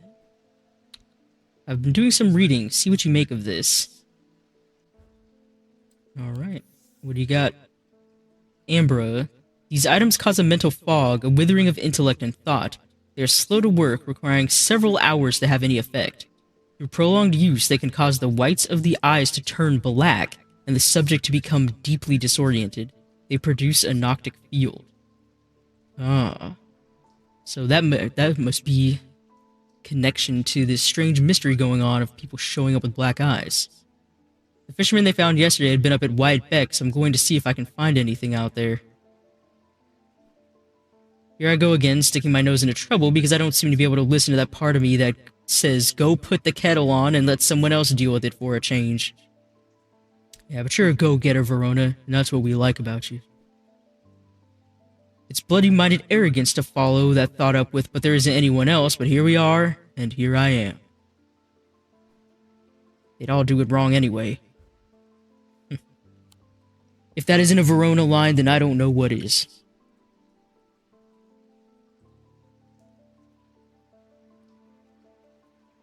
Isn't that right, Jupiter? You know.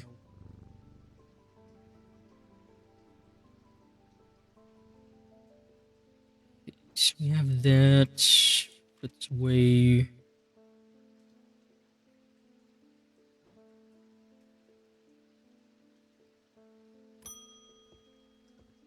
Francis Mason.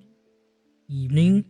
I've been wearing a pendant that I found in the library, and it does something to me. Gives me an appetite for reading that I cannot control. She's got the bookworm. I was lost in the library for 3 days without eating or sleeping before I managed to take the pendant off and escape. It is rather pretty, though. Someone told me I need a cosmic purifier, and this place is this is the place to get one. Can't fucking talk for some reason. Maybe we can go to the library and get the pendant she was talking about. It might be a good addition to the collection. Alright. Cosmic purifier. Small topaz gemstone, known as the Eye's place in strong smell. Yeah, this is the one we read about the small tokens such as rings or amulets, perhaps submerged and look at it for a full cycle, are cleansed. Small topaz gemstone. I know we have this, but it's gold. So that could be the witch's fingers as well. I think of it. There's some way we can unlock this. Like I feel like there's something we're missing because I don't think we have that exactly. Wait, ethereal key, is that... I remember last time like we were able to use that one plant to open something. Maybe we can... Do we have something like this that we can use to open that? Your key is designed to be hidden from prying eyes. When activated by moving the object in a circular motion, the key is revealed by its gemstone of light. The rare items are not generally known about outside of thaumic circles. Gemstones of the night power the concealment charm. Yeah, because we're missing. But like, if we can get the purifier, that means like we should be able to unlock something or do something. Oh, it is this. This is it. This is the key. Oh my god. Breaking in. We got the achievement breaking in. Alright,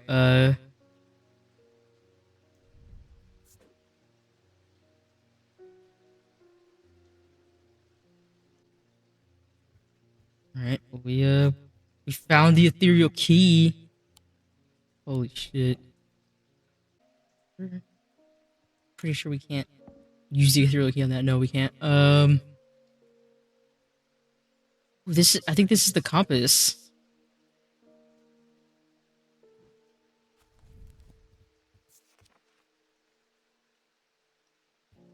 Resonance compass. Point towards nearby resonant objects. They're highly prized. compass, I think, yeah, it's pointing to this, but like, I don't think that doesn't help us. 'Cause that's not the purifier. That's a bloodstone. It has to be with this. There's nothing. I can't open any of these. There's nothing else in these drawers that I missed.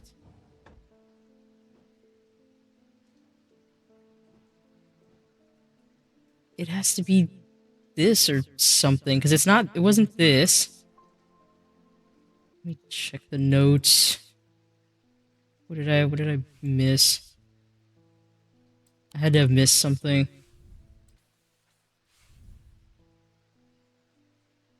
Wait, the neighbor. I never went to the neighbor.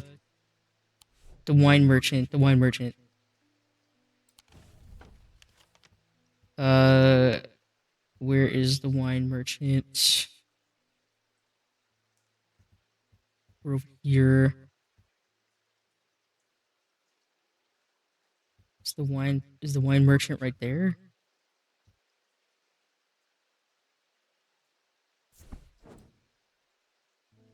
The proprietor, Miss Cranmore, begrudgingly grants me access to the cellar when I explain that I'm from Strange Antiquities next door. Yes, we'll take the lot of them out of here, will you? Would you? I can't say no to Eli after all he's done for me, but I don't like the thought of those unnaturals in my cellar. Okay, that's what it was. Jesus. Okay. We got some more stuff. Old stone.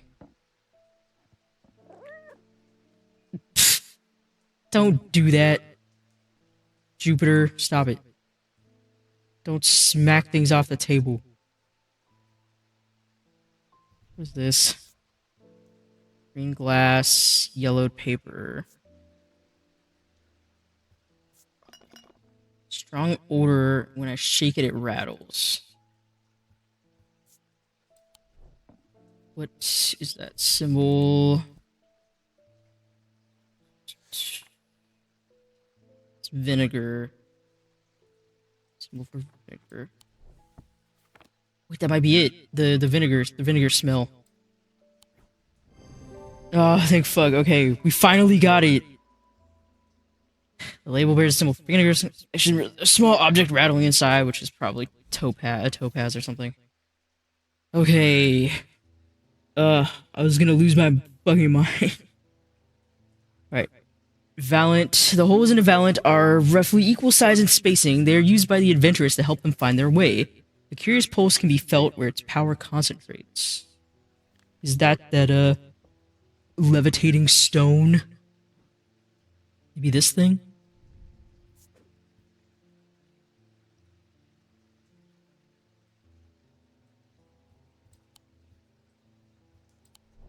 Oh. Took forever.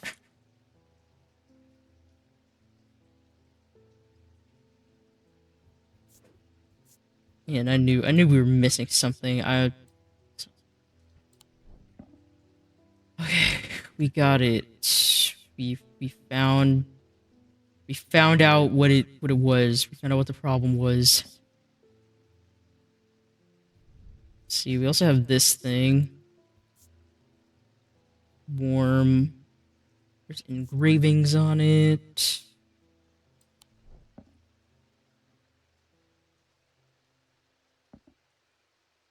And then we also have this thing. It's got 4 points.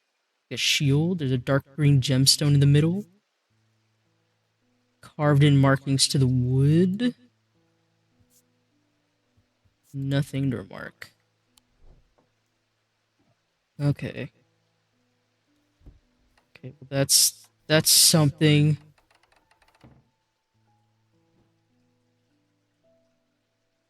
Alright, we can finally move on. I was gonna lose my goddamn mind. Simone. Haven't seen you in ages. Been working on something that you might find interesting. Did you know that nobody knows who built Strange Antiquities? Really? It's very old, perhaps the oldest building in Undermere according to some accounts. Even Eli doesn't know all of its secrets. I've been decoding a journal that he found. It's slow work, but I made a bit of a breakthrough recently. Have you discovered the plinths below the counter? I've learned that they can be used to access the shop's hidden depths. Ooh. This journal holds some of the keys. Here's something I discovered late last night. See what you make of it. It's a protection symbol, alcove key, orange shackle, evocant, and then a moon something. The writing is dense and spidery, so it's not always easy to decipher. Orange shackle, evocant. Okay. And we got the entry for Simone, the librarian. Simone finished reorganizing the Ambleside Library and came to Undermere in search of a new challenge. She took up swimming in the lake after hearing about the health benefits of cold water, but soon found that she preferred the health benefits of a warm blanket, a roaring fire, and a good book. She manages the collection at the Woodsworth Library, following in her mother's footsteps by taking a special interest in occult writings. Yup. That's Simone, alright.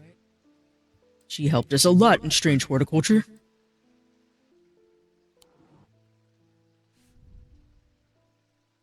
Orange shackle, evocant, and moon something.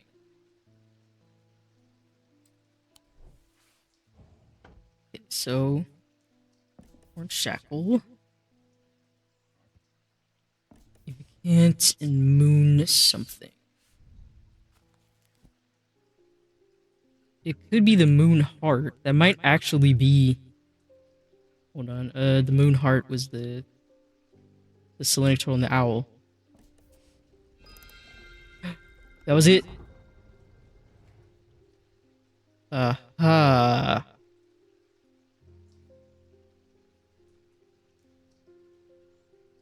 These. It's a green gemstone surrounded with the dark yew wood. Has a pleasant scent that reminds me of the forest. Okay, nothing else to remark on that. Oh, here's the... It's the rest of the things. The symbols. We got the other two. And we have... Almost looks like a cup, but... has a sharp aroma. There's 3 of them. Gold paint, oak wood. It's rough. The sharp aroma just like the other one. And we have another one that looks like a constellation. Maybe amethysts embedded in it. Has a strong odor, sharp but not entirely unpleasant. Let's put these over here for now. So you don't knock them off the shelves. Alright. Where would these go? It's the opposite. I wish I could get the maps out of the way.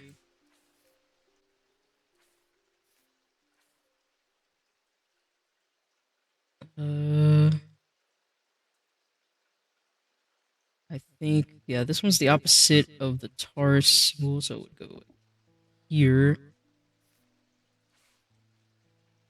Then this one.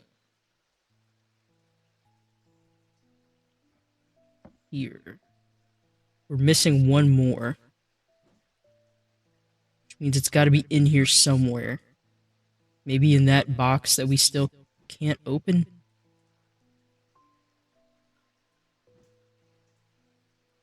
Either way, we uncovered more secrets, so that's something. Alright. Jim Wolf. Haven't seen you before? After years of working in a thundering mill, I'm afraid I'm quite deaf now. Ugh. I've tried St. John's Poppy, but I'm looking for a more permanent solution. I would love to be able to hear my niece's laughter. Well, we might be able to do something for you.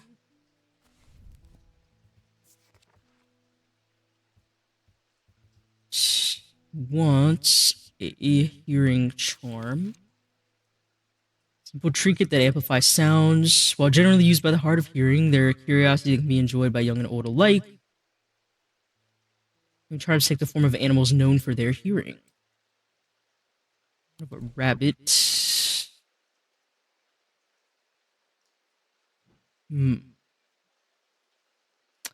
We do have a bat.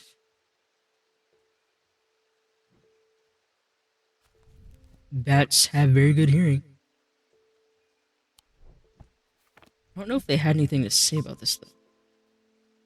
Oh, now okay. Every sound has become louder and clearer, so we are on the right track.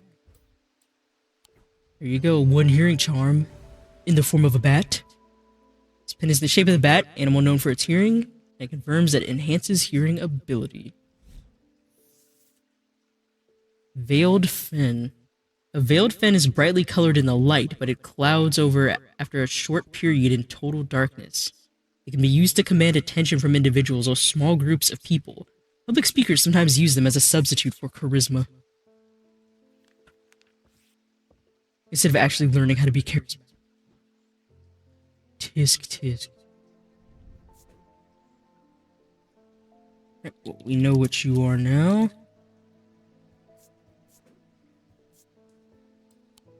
Got a hearing charm. Good progress has been made today, Jupiter. Now we can end the day. At camp that night, one of the pair had awoken with pain in his left eye. He was alert to the threat at once, recognizing two things at the same time. One, a part of his mind was not his own, and two, the casket wanted to be opened. Very, very bad sign. Letting yourself get mind controlled by other means. What a shame that is. Should have had a warding charm. Messing with things like that. Like a statue. The maiden in the tower points the way. I am buried among the trees. That is our new riddle. Now it's Wednesday. Maiden in the tower points the way. I'm buried among the trees. We have Golfrey's tower.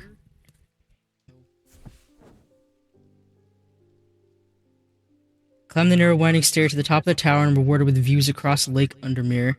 I'm not alone in the tower. Standing in the center of the circular platform is a statue of a young woman, the maiden. Her outstretched arm points due east across the rooftops of UNDERMERE and beyond.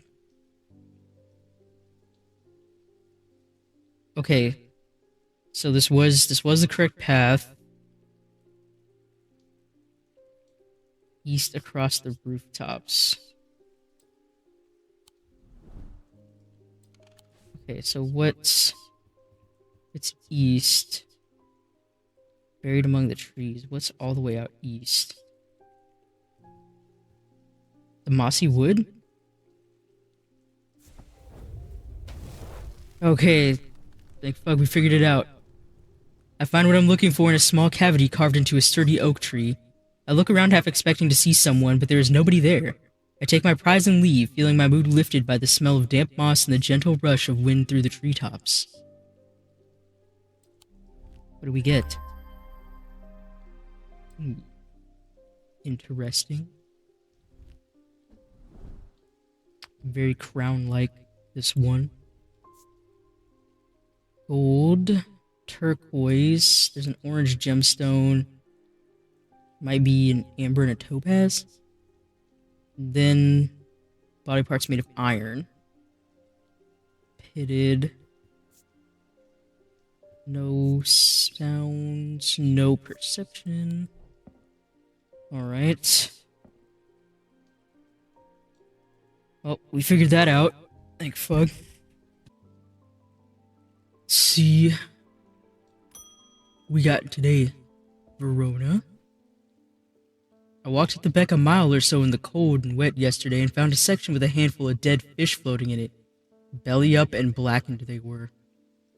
Oh man, even the local wildlife isn't safe. Who's doing this? I'm not sure what to make of it, but I don't like it. I'm on my way to Calgarth Hall now. I spoke to Dr. Robertson earlier, and she said the two women they found there are still in the same state as the others, in a trance and eyes all black. Before I go, Anna Bryant asked me to drop this off. What is it? A letter. When we were kids, we used to explore an abandoned house on the lakefront. We'd take a boat to the northern tip of Naylor Island and row across from there. You know the one I'm talking about, second from the left in the row of 4. I found myself outside its door 3 days ago, and I went inside for old time's sake. I wish I hadn't. It always had an ominous feel to it. It has taken me the last 3 days to summon the courage to write this letter, but I think it's better you see for yourself what's out there. Yours in faith, Anna Bryant.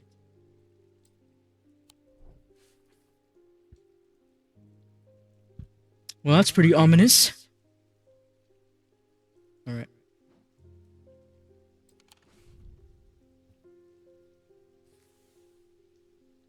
Abandoned house on the lakefront.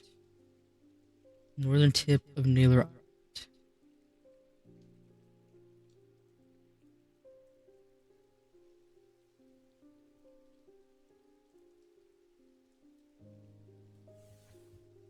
Over here.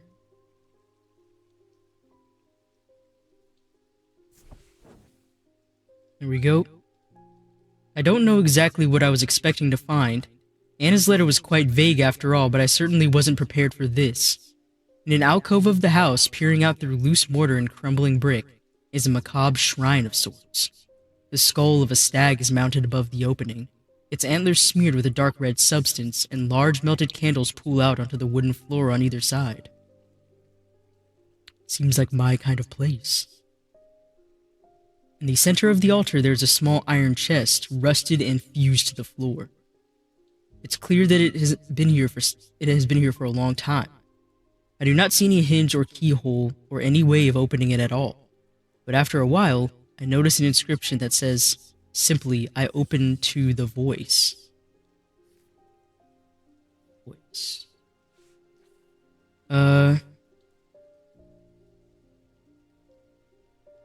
Maybe this? The voice of Cernunnos?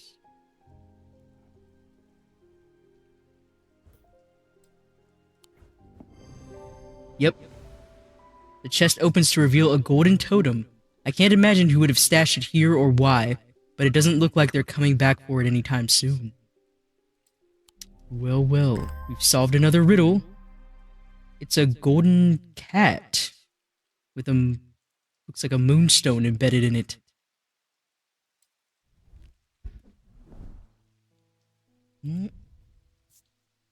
It is indeed made of gold.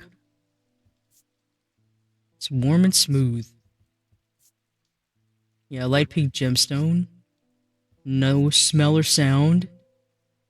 No perception. Alright. Well, we have a golden cat.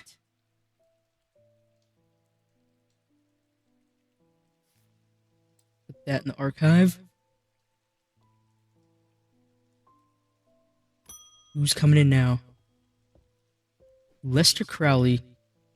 I apologize if this inquisition is in opposition to your disposition. A lot of positions. It is not my intention to bring your attention to a matter of contention. I have an inclination to perform an incantation of flirtation. Do you now? For your part, a leaden heart of the thaumic art. Lead heart. This guy sure likes his rhymes. It's a mix of both that and some alliteration. So we need a lead heart. We did read about briefly. We unlocked it. In his non-human form, heavier than they look due to a core of lead.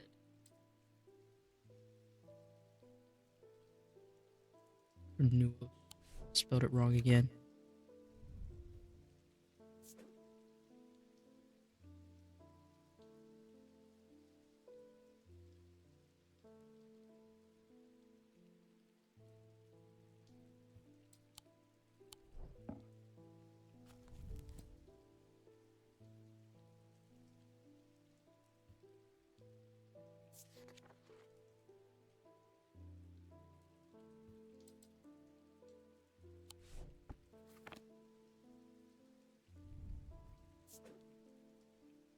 Can't spell it right.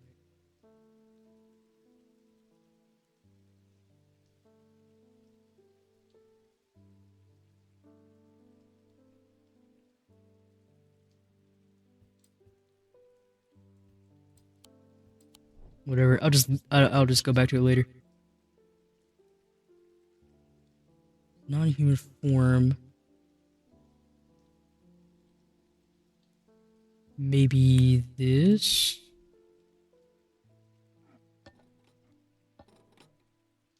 Oh yeah, it's pretty heavy. Even heavier than 1 pound. This might be what we're looking for.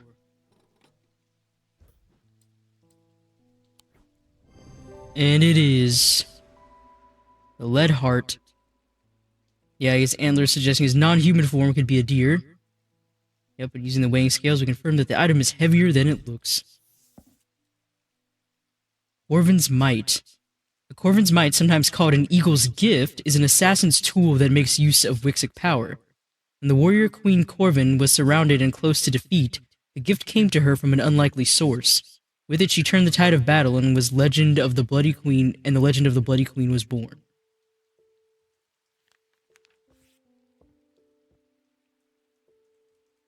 There we have it. Another one down.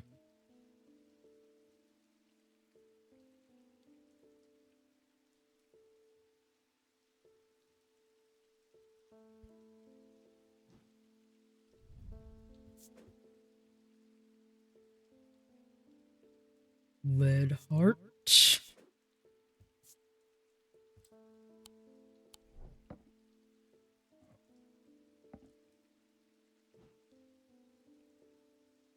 Alright. What now? Angus Eaton. Oh, you're not Eli. I'm returning an item he asked me to repair. The mechanism was mangled, but I replaced all the springs and given it a clean. What is it? Good as new. The flower. That has to be it. That has to be the thing for this. For this box. What? Let's inspect it. Some gold. Black gemstone.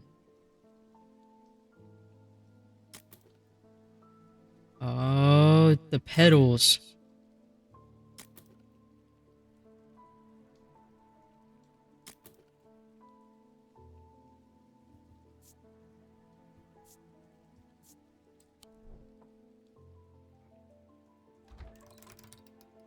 There we go. Burning blood. Find the booklet on curses. Oh yeah, this was made for me. Black Heart. Breath of Lyra, Praxis. Burning blood. The subject has a sensation of burning from the inside out. It is rarely survived, and those that do never fully recover.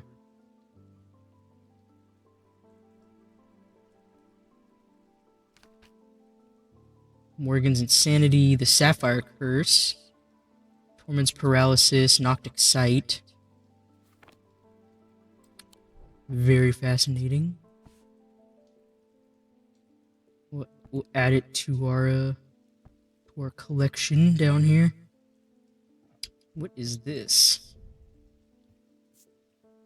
Some kind of green organic material surrounded by wood. It's hard. Okay, so the wood is thin and delicate. Wait, what's on?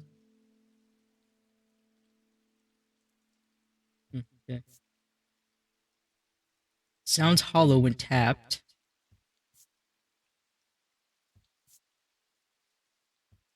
Very strange, this. Alright, close that. Put it down.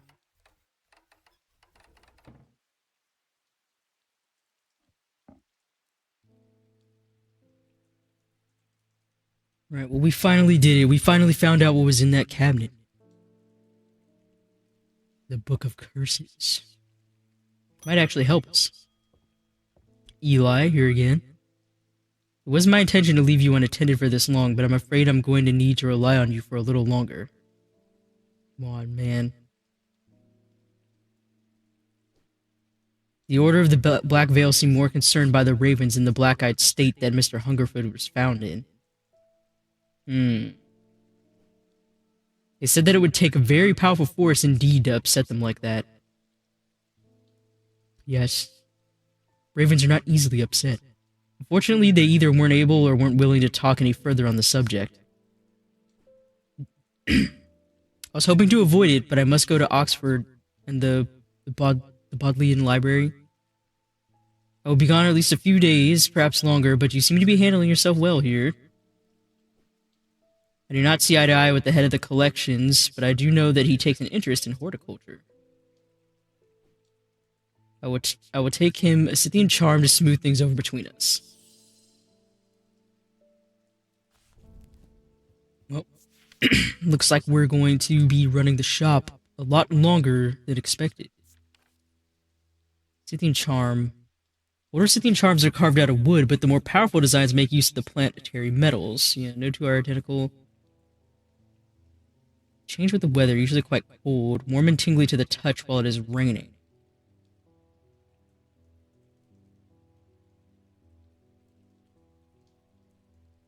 Ones are carved out of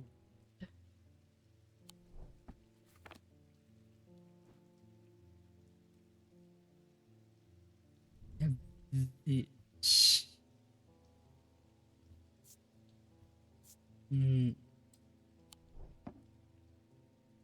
Probably not that.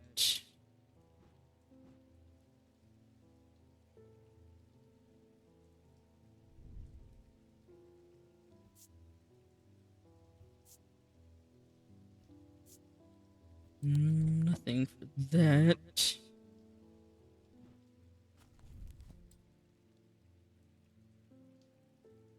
Planetary metals.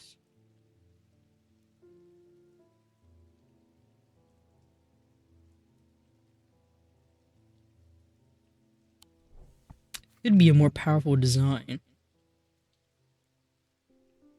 It's warm.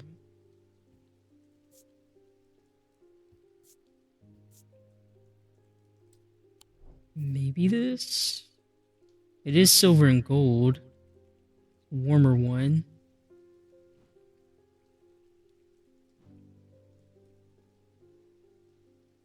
It changes when it rains.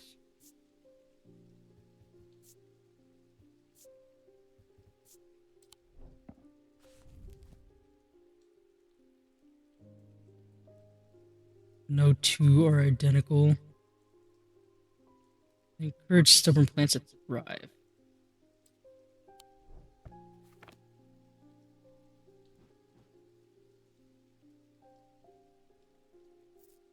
Too bad it wouldn't be like if you move it near a plant, then like it actually changes with the plant. Maybe something, right?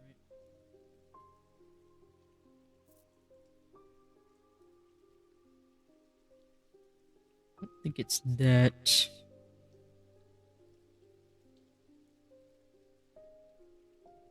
See, we'll try it. That was it. Lean charm. Yep, gold and silver. Leaves hint at the horticultural use. And the item vibrates in wet weather. We got the diverging hook. Oh, that's what we heard about in the stories, like before while we were getting the riddle cards. A diverging hook is a way to carve thoughts from the mind of another.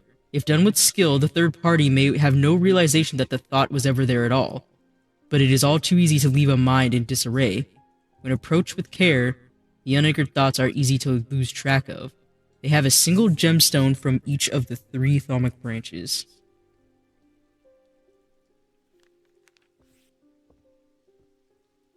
Here goes Eli once again, leaving us on our own.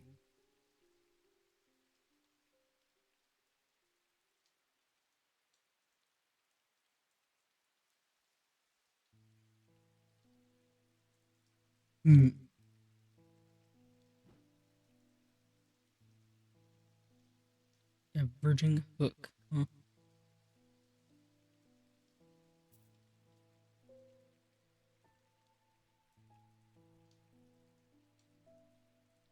Let's point at some other objects. I wonder what the use of that is, though.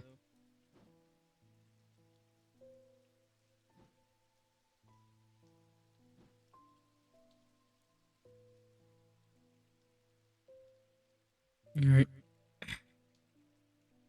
Actually, I am kind of curious about what happens if we go to, to Strange Horticulture. It might be a waste of time, but you know what? I'm gonna go visit there anyway. This curious plant shop on the edge of town is a quiet haven away from the bustle of the center. Originally, I'd be delighted to while away some time there, but I have important work to do. And yet an hour later, I find myself leaving the shop with a potted balance and a weight off my shoulders. I've been chatting with the proprietor about similarities and differences between our 2 disciplines, with a gently purring hellbore curled up in my lap. You know what? That's nice. Hey, look at that. We got a plant.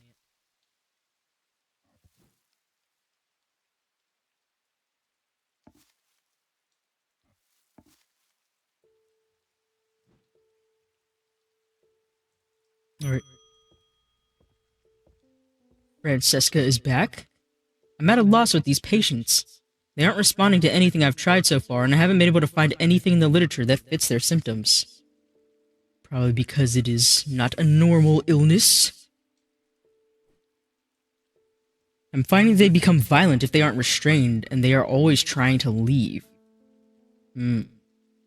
If nothing else, Stranthium tea from a restful Murther might get a moment of lucidity out of them, but if you've got any ideas, I'm all ears. Restful Murther and Witch's Finger.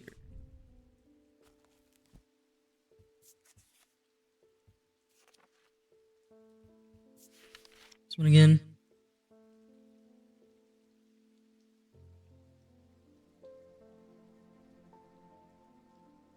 So that's kind of the risk. Like, it might actually cure them, but it could also kill them.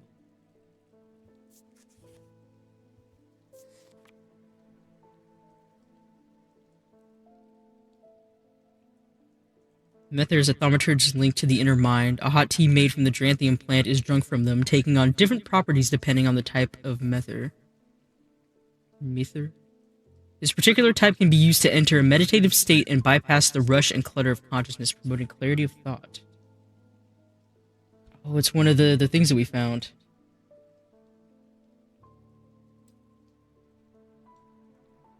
Oh no. The witch's fingers seem pretty risky for these types of patients. Wait, hold on, let me look at that again.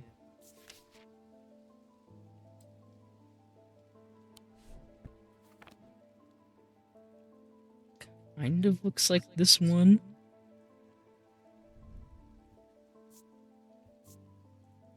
Sharp aroma. Wood.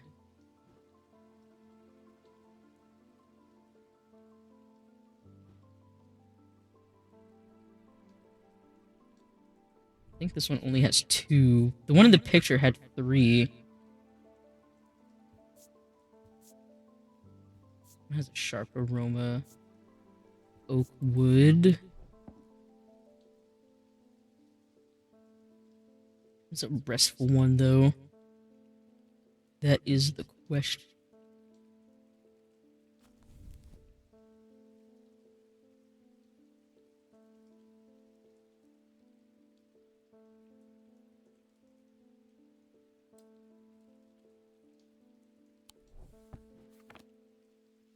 Let's see. Oh, wait, that's not it? Oh, shit.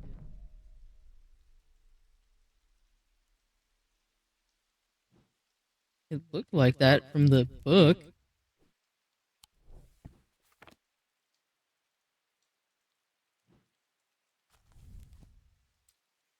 It's flat. It has 3 handles, unless it's the other one.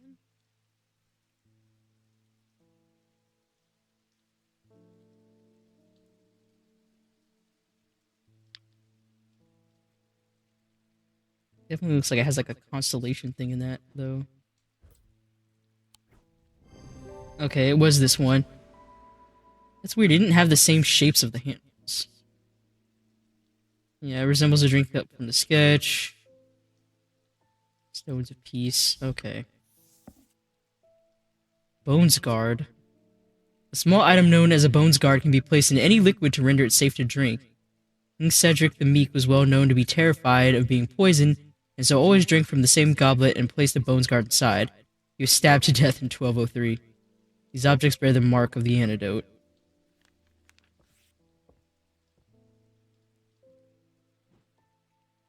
Alright.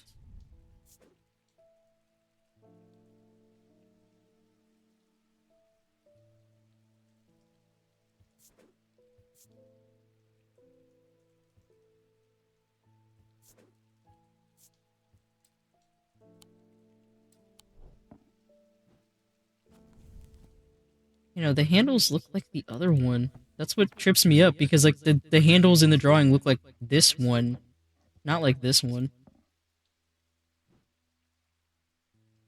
Well, we wasted some sanity or whatever on that.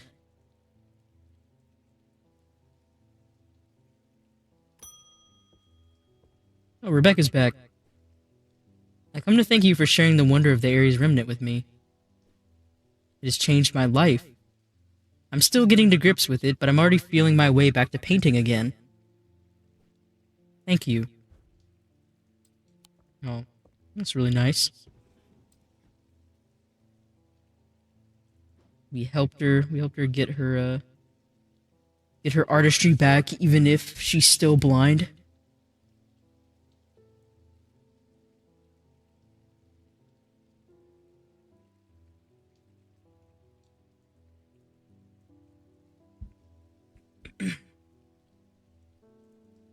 Right. Pet the cat. And we'll end the day.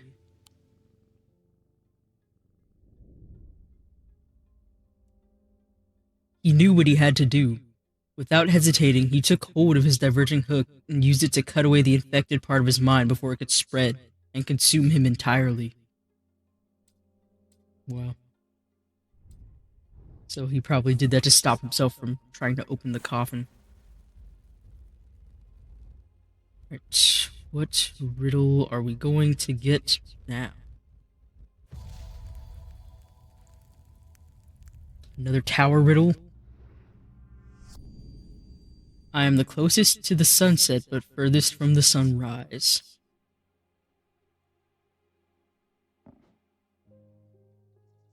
Thursday, day 8.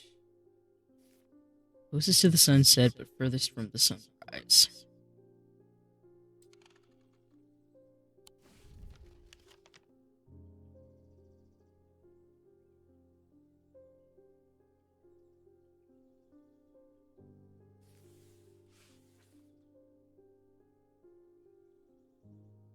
Close to the sunset. Hmm.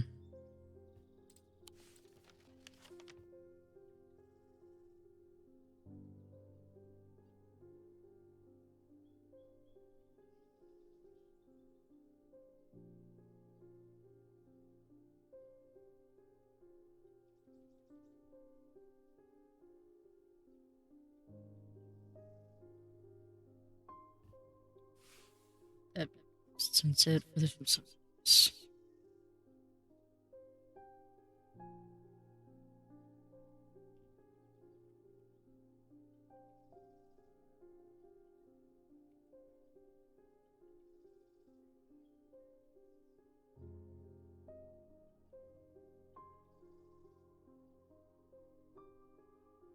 Let's see. Wouldn't be the tower. We already went there. Would be closer to the sunset, but furthest from sunrise. Because then, it wouldn't be the one in the middle, because then it would still be.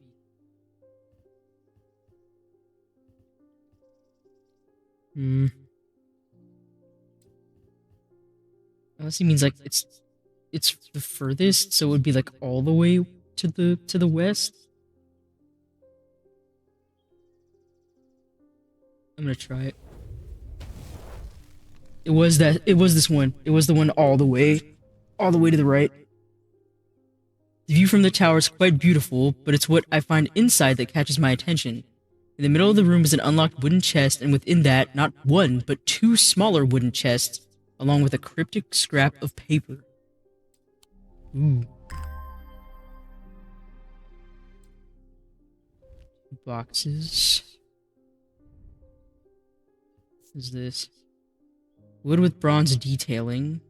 It's a bronze lock. Purple gemstone, possibly amethysts.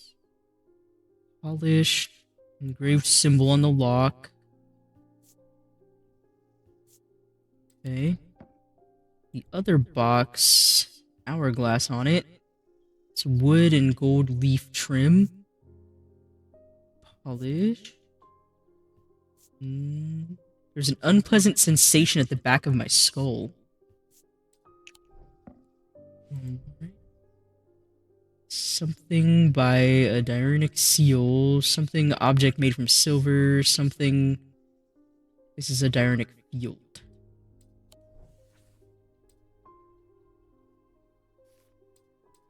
Okay. I'll put it in the archive.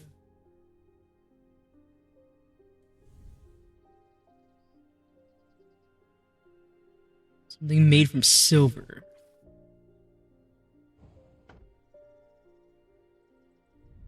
We even can't open these. I mean, we probably shouldn't anyway. Alright. Well, we got some cryptic boxes.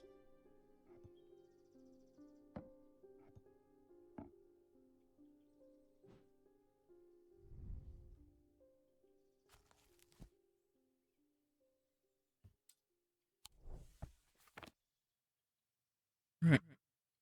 Who's coming in today? Francesca is back. As if I didn't have enough on my plate right now, my sister Bonnie's been acting strange lately. She never got over the death of our father. She's always blamed Mr. Potter for his role in it now, and with all this happening, she's got in her head that he's behind it somehow.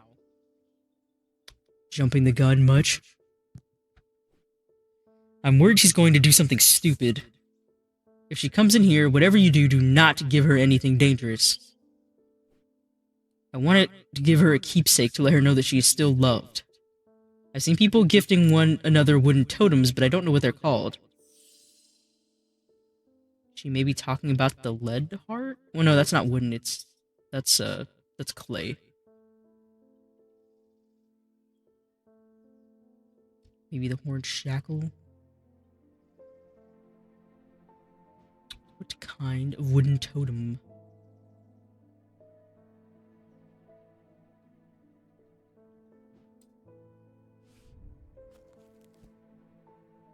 Let's see, do we have anything with any particular symbols on it?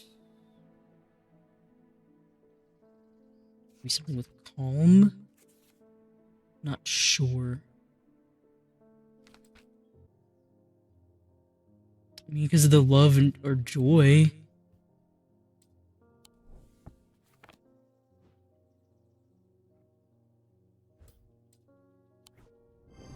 Okay, that was it.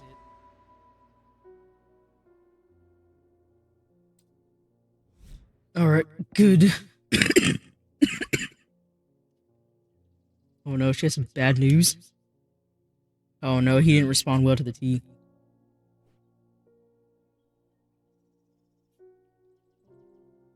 Oh no, he sunk deeper into the trance. I wonder though if we gave him the witch, if we gave her the witch fingers, would he die? I'm, I'm kind of curious about that.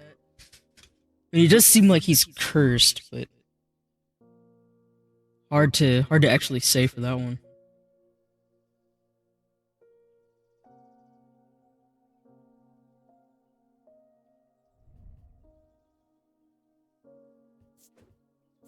Let's see, I wanna.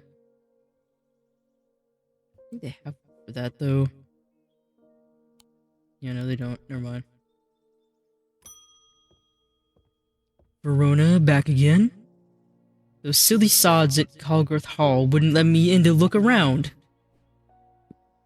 It seems I've upset the little lord who lives there at some point in the past. Allegedly, I refused to perform an exorcism on his haunted house. He didn't like my suggestion that it might be the local kids playing pranks on him because he's a mean old git. I'm not so easily put off, though. You have a Tenebran cloak I could use this evening. I've got some snooping to do. Say no more. I shall give you the strongest of my shadows.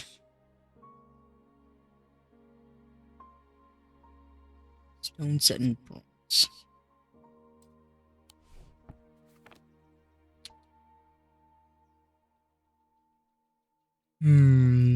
Stone set in bronze. Have something like that.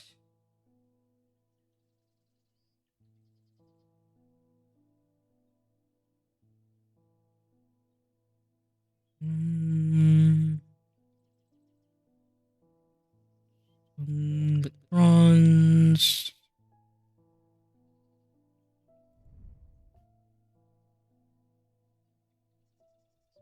Bronze.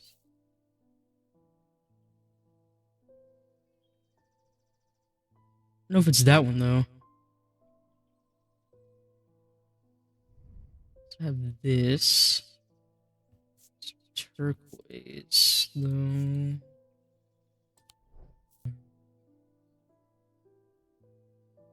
This. I don't think it's that. I think that have the stone set in bronze. I know this has bronze and the everything, but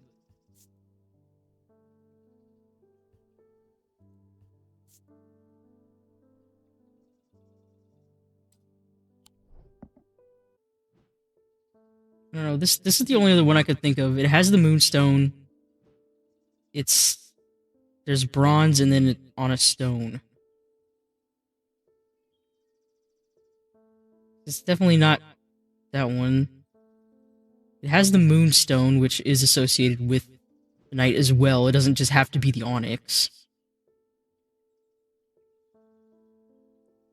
These ones don't fit because the gems don't, even though they're made of bronze.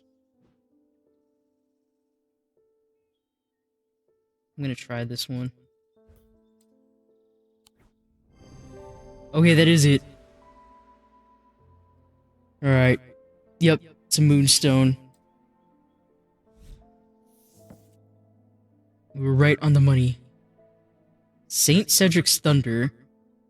To store the power of a single thunderclap, alchemists have been trying to harness this power for centuries, and there are rumors that it may have some indeed successfully used it to transmute base metals into gold. They are placed on top of mountains to charge them during storms. Gemstones can be used to prevent the charge from waning over time. Is that the one like where they keep saying they feel like a crackling energy? Maybe that?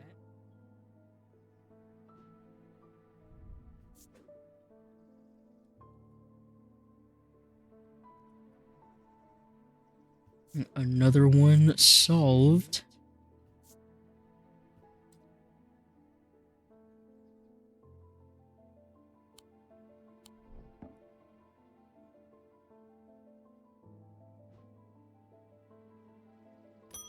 Who's next? Oh, Barton's back. I bumped into Eli at the station yesterday before he left for Oxford. Alright. His train was late, so we had a brief chat, and he suddenly remembered something he wanted to tell you. I told him I'd pass on the message. What is it? In other news, I've got a little something for you if you're interested. I keep forgetting to mention it would be helpful for you to read. Wait, hold on, what do you say? It's going to cost you, but it's worth it. A map of the catacombs. Very rare. Worth a lot to someone in your line of work, I imagine. Oh, yeah, you just... All I'm asking for turn is a valid. Fine, fine. Talking it up.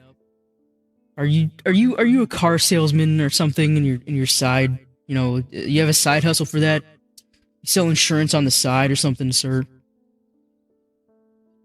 I feel like you're always trying to drive some kind of bargain. Okay, I keep forgetting to mention it would be helpful for you to read Dr. Robertson's booklet on curses. You'll find it in the cupboard hidden on the counter. I already found it. I already got it right now.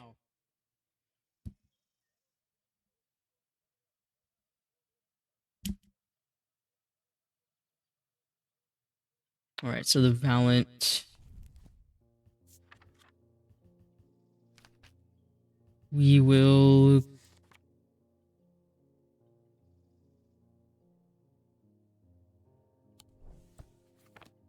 see, we'll test my theory, I suppose. It said, I don't think there's anything else that we have that fits that. Yeah, it said the holes are roughly equal size and spacing. Can find their way. Here's pulse can be felt where its power concentrates.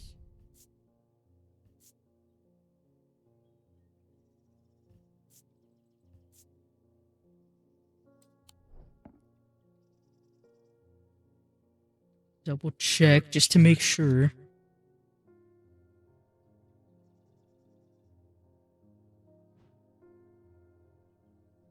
He gave us that, so I'm pretty sure it's not going to be that.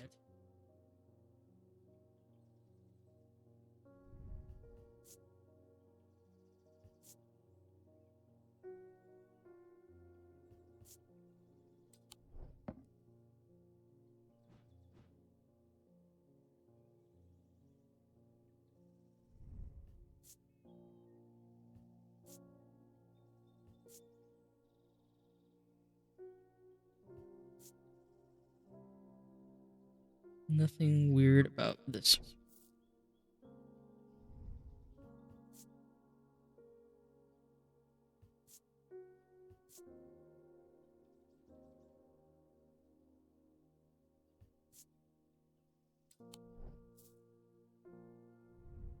We'll check this one. It's bronze. What is that? It's an engraved symbol. Staring at the symbol makes my head swim.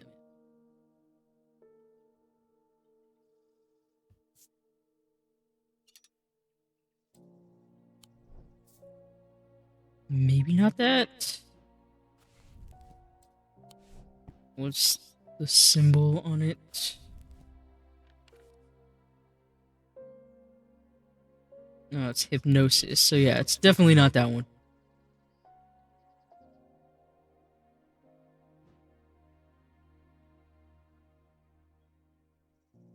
I'm gonna try. Alright, that was it. Hooray. Yep, you feel the energy concentrated at the tip of it. Alright. He gave us the map.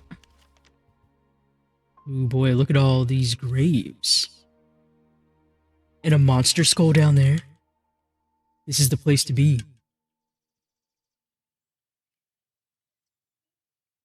(1832). Fascinating.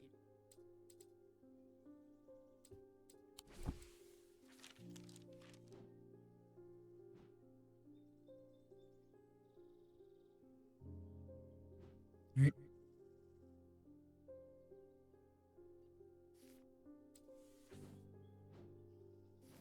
Add this to the thing of maps that we got now.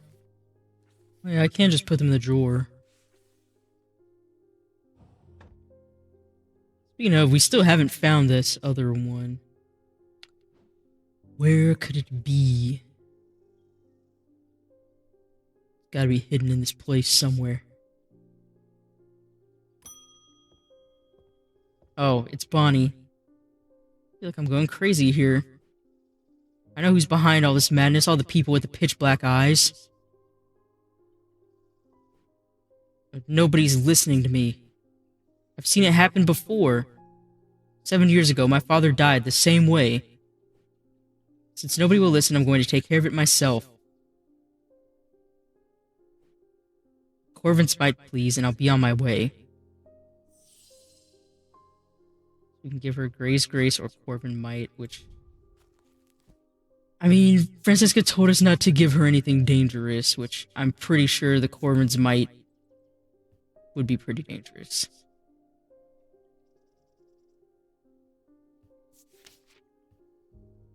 She probably... Either that, well, not even, you know, hurting herself, but she wants to hurt the other guy. Let's see. Francesca did say she never really got over it. I mean, again, it's... I want to believe you about it, and maybe you did see it happen, but, you know, I don't think you can handle the Corvin's Might in this state. Let's see what happens. We'll give her the Gray's Grace. Which, well, we haven't figured out, but I think this is it. And I would be correct.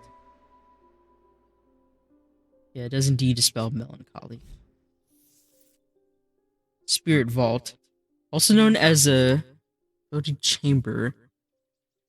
It is a receptacle used to store a wandering shroud. The interior is lined with a paste made from sulfur, hence the nickname. They are not considered dangerous since shrouds tend to be benign, but on occasion they do not take kindly to being restrained. A faint vibration of the receptacle can be felt when a shroud is held within. Interesting. Don't insult me, Thaumaturge. This isn't some depression that can be cured with your little trinkets. I never said it was, Bonnie. I will get a hold of a Corvin's Might.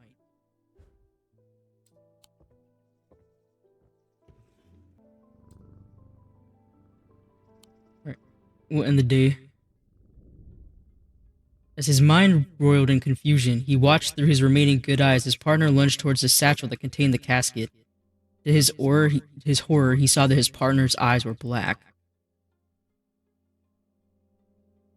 Again, I'm getting the idea that, like, from what we've been hearing about the people with the black eyes, and Francesca saying that they're, like, they keep trying to leave. I'm guessing that that's what it is. Like, somebody has to know about, like, this coffin that we're hearing about, and is, like, trying to get people to open it for some reason.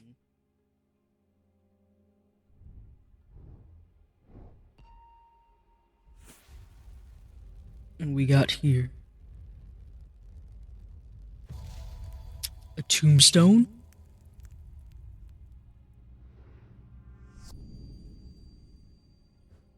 Another wordless riddle. Looks like a tombstone.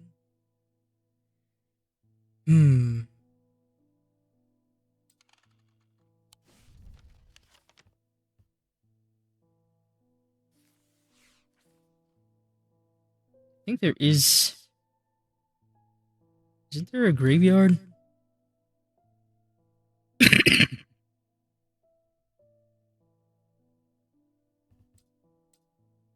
We did get access to the catacomb, so it could be this.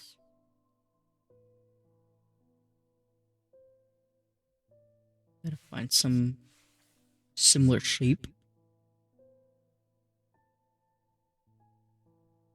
That one's kind of similar. It's one.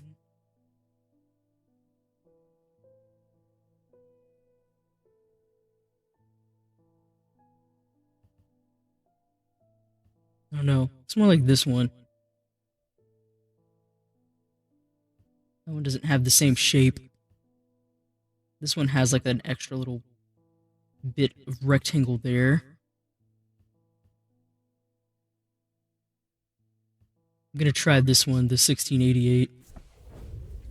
And I would be correct. I squeeze through a partially collapsed passageway and emerge in a small chamber. Glinting in the flickering torchlight, I catch sight of a pendant draped across an old gravestone. There it is. Kind of shield-like. It's got 3 different gems in it. So wait a second, where's Jupiter? He's not here. That cat's off doing something.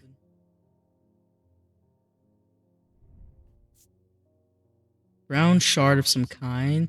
Black gemstone. So 2 black gemstones, maybe 2 onyx, and then an orange one. Could be an amber. It's leather. No sounds. Nothing. Okay.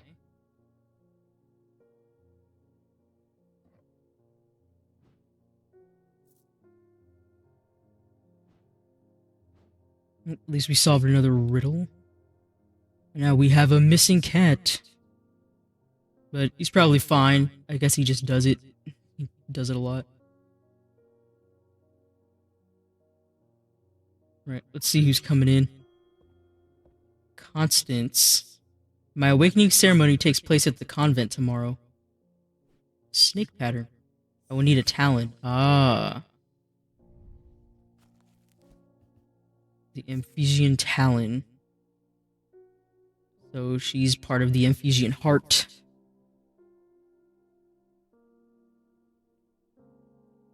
Tip of a talon hard against her cheek.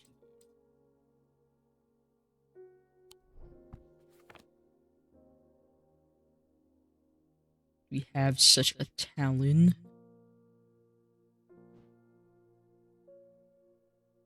I mean, it might not be an animal-related one.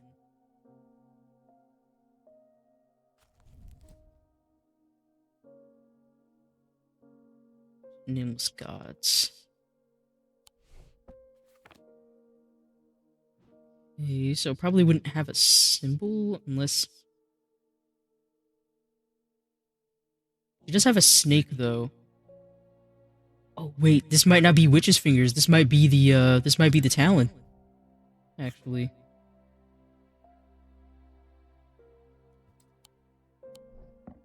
Let's see. There's the same snake on it, and it did say they were sharp. Yep, that is. This is the Amphesian talon. Yep, the shape of the nail tips matching the scarring on the cheek. And then also the snake. Morgan's Folly. Folly's symbol can be revealed to induce a trance-like state in anyone who casts their eye upon it, making them open to suggestibility. Precaution should be taken against unwittingly looking upon the hidden symbol for too long. Perhaps a hypnosis?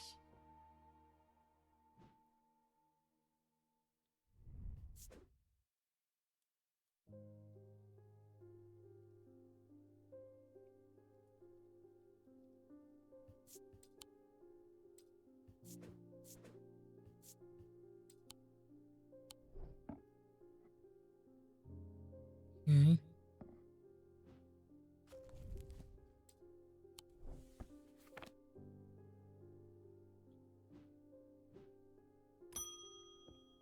Oh, it's Simone again. Oh, where's Jupiter today? I always look forward to coming in to say hello to him. He's probably out and about somewhere. Been working my way through the journal, but it's heavy going. I keep coming back to this series of sketches. Does this mean anything to you? Could it relate to the plinths? Is it...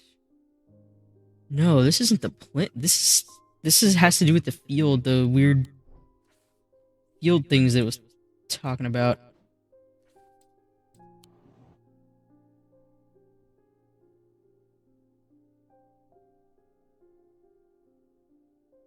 But I don't know what... I don't really know what that means. It's clearly related to this, the Thaumic fields, but... Oh, Bonnie's back. I'm back for that Corbin's Might, and I'm not taking no for an answer this time.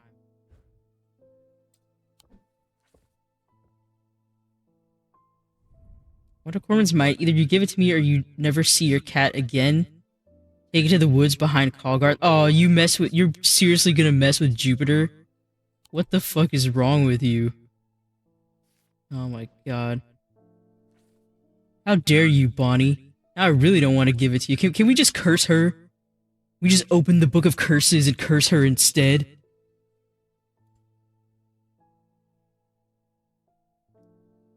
What a jerk. What a jerk.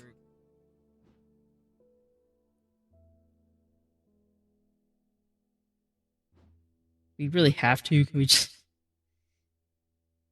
Again, like, or what if she's bluffing? Like, I don't know. Can we call her bluff? No Fire and Fury. It could be an obsidian?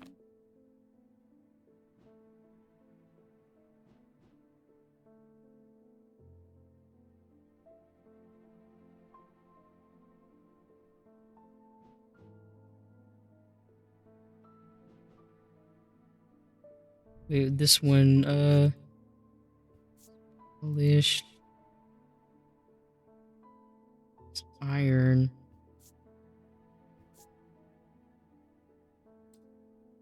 Maybe this is the Corvin's Might?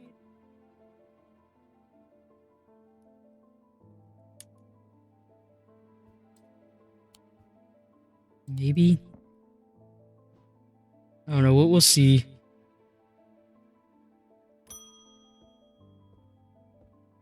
We still have, at least by the end of the day, to do it.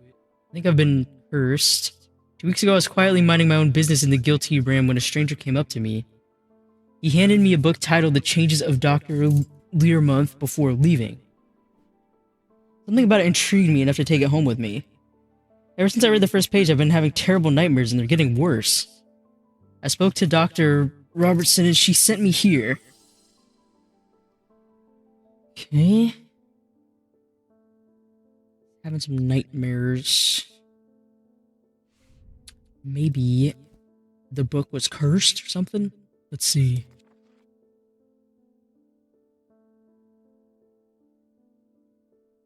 Maybe Noctic Sight?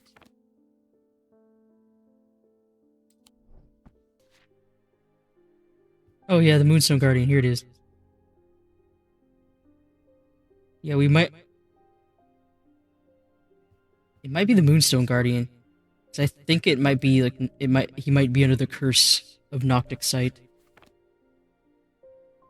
Doesn't really say much about the Moonstone Guardian though. Or it doesn't really say much about it. I mean, I guess it would have Moonstone in it. Hence the name. What else do we have that has Moonstone?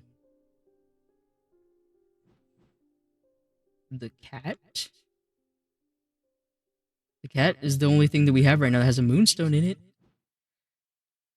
It's pretty comforting, right?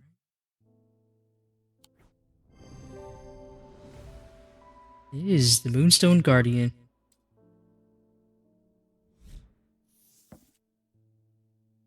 Ascus allows the bearer to breathe underwater. The sensation is said to be most unusual since it requires one to not breathe at all. Those that use an Ascus for extended periods sometimes forget to breathe once they are back on dry land and subsequently pass out. The core of the item is cold to the touch, but the ring, sometimes called the halo, stays warm. The core of the item is cold to the touch, but the ring called the halo stays warm. Unbound, lift a curse. Anyone would know curses, it's me.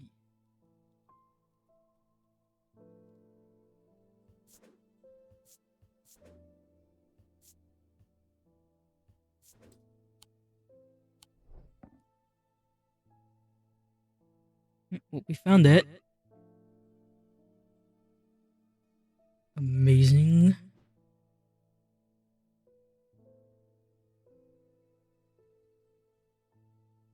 We lifted our first curse. Verona's back again. There's not much that can unsettle me these days, but I found something at Calgarth Hall that I can't talk. At Calgarth Hall that I'd rather I hadn't. In the cellar where they found those two poor girls, I came across a bubbling mess that was oozing from the rock itself. That sounds pretty bad. There's a sickness in UNDERMERE. It's in the earth and the water, and it's spreading.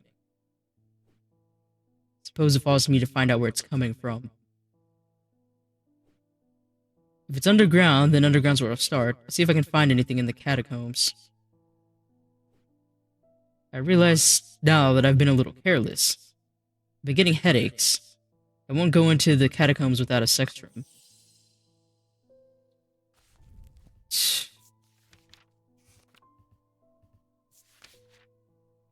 Protects against insanity in all forms. These items, like the mind itself, are not well understood. Protects against insanity. Man, that's not a lot. Okay, so that's a symbol for insanity.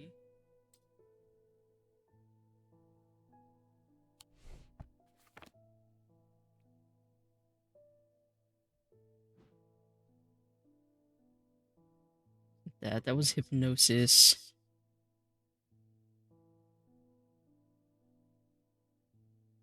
Wait, this thing. There's all the protection symbols around the insanity. It could be this. I was thinking that was gonna be the lightning rod, but it might be the sextrum. And it is indeed. Item features symbols of protection surrounding a symbol of insanity, hinting at its protective properties. Ordnance. Enhance physical strength or restore strength that has been sapped, whether by exertion or by hex. Usually made of stone or iron, and take the form of a small totem.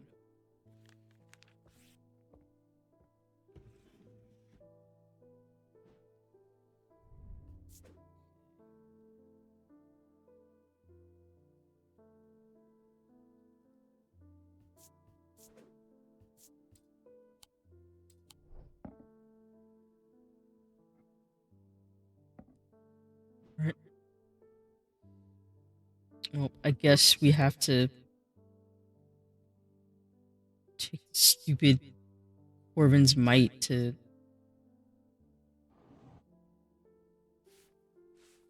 What was it? It was behind Calgarth Hall. Where is that at? Can't believe Bonnie's messing with Jupiter. What a bitch. Where's the note? Where's her stupid ransom note?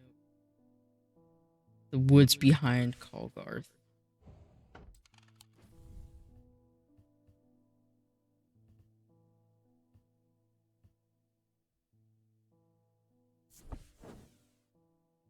That's close enough, says a voice from the shadows. Give me the Corvin's Might and I'll return your cat. I peer into the gloom, but I can't see anyone amongst the trees. I hesitate. I should give her what she wants, but then again, I am a thaumaturge. I don't always have to do what people want. Perhaps there's a better way to find out where Jupiter...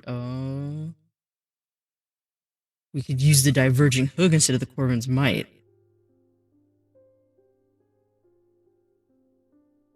No, I might end up doing that just because she's being such a bitch. You don't threaten the cat. You don't threaten the thaumaturge cat. How dare you?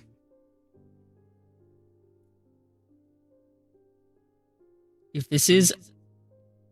I think this is the diverging hook. I'm gonna do it. I'm gonna use it, because, you know what, at this point, fuck you, Bonnie. It is the diverging hook. Yep, Amber from Diurnal. Aquamarine from Celestial. Topaz from Individual. I focus my attention on the diverging hook, searching the woman's mind hurriedly for any thought relating to Jupiter. It doesn't take long for her to realize that something is wrong. She steps out from the shadows with an enraged look on her face and lunges at me, causing me to slice wildly with the diverging hook. Her feelings of anger flow through the hook into me and scatter. She stumbles forwards, confused now. And I try again, this time latching onto a swirling image of Jupiter's face, and I cut once more. I learn instantly that Jupiter is safely stowed aboard the Mary Bell, and I back away uncertainly, feeling a complex mixture of anger and pity at the now placid woman in front of me. Damn.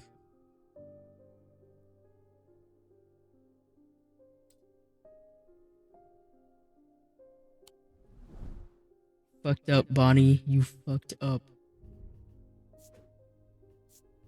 I kind of feel bad because then that means I guess like her mind is I think her mind might be just fucked forever, but like why I don't know, that's just such a stupid thing. Like why the hell would she threaten? Just be like, "Oh yeah, I'm just gonna you'll never see your cat ever again if you don't do what I say."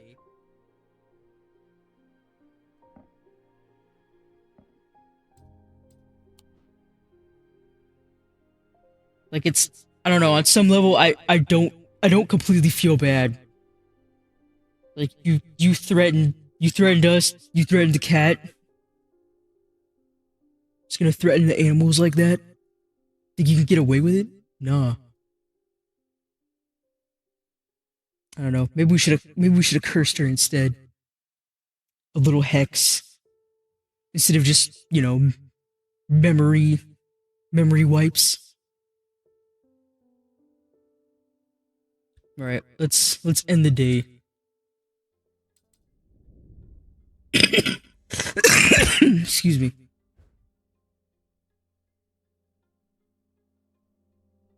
He tried to use the diverging hook on his partner as he had done on himself, but he could find no part of him that had not been taken over by the infection. His partner's hands ripped at the satchel, tearing it open and sending the black casket tumbling out. Seems like it got pretty bad. What now? Symbol of a cross? Does that mean more catacombs?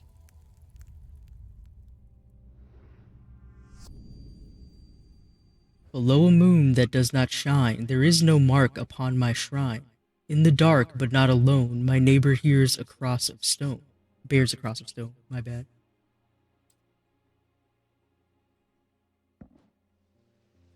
Now we're at day 10, Saturday. I think that I will save this riddle for the next time that we play. And I will see all of you darklings another strange and eerie night.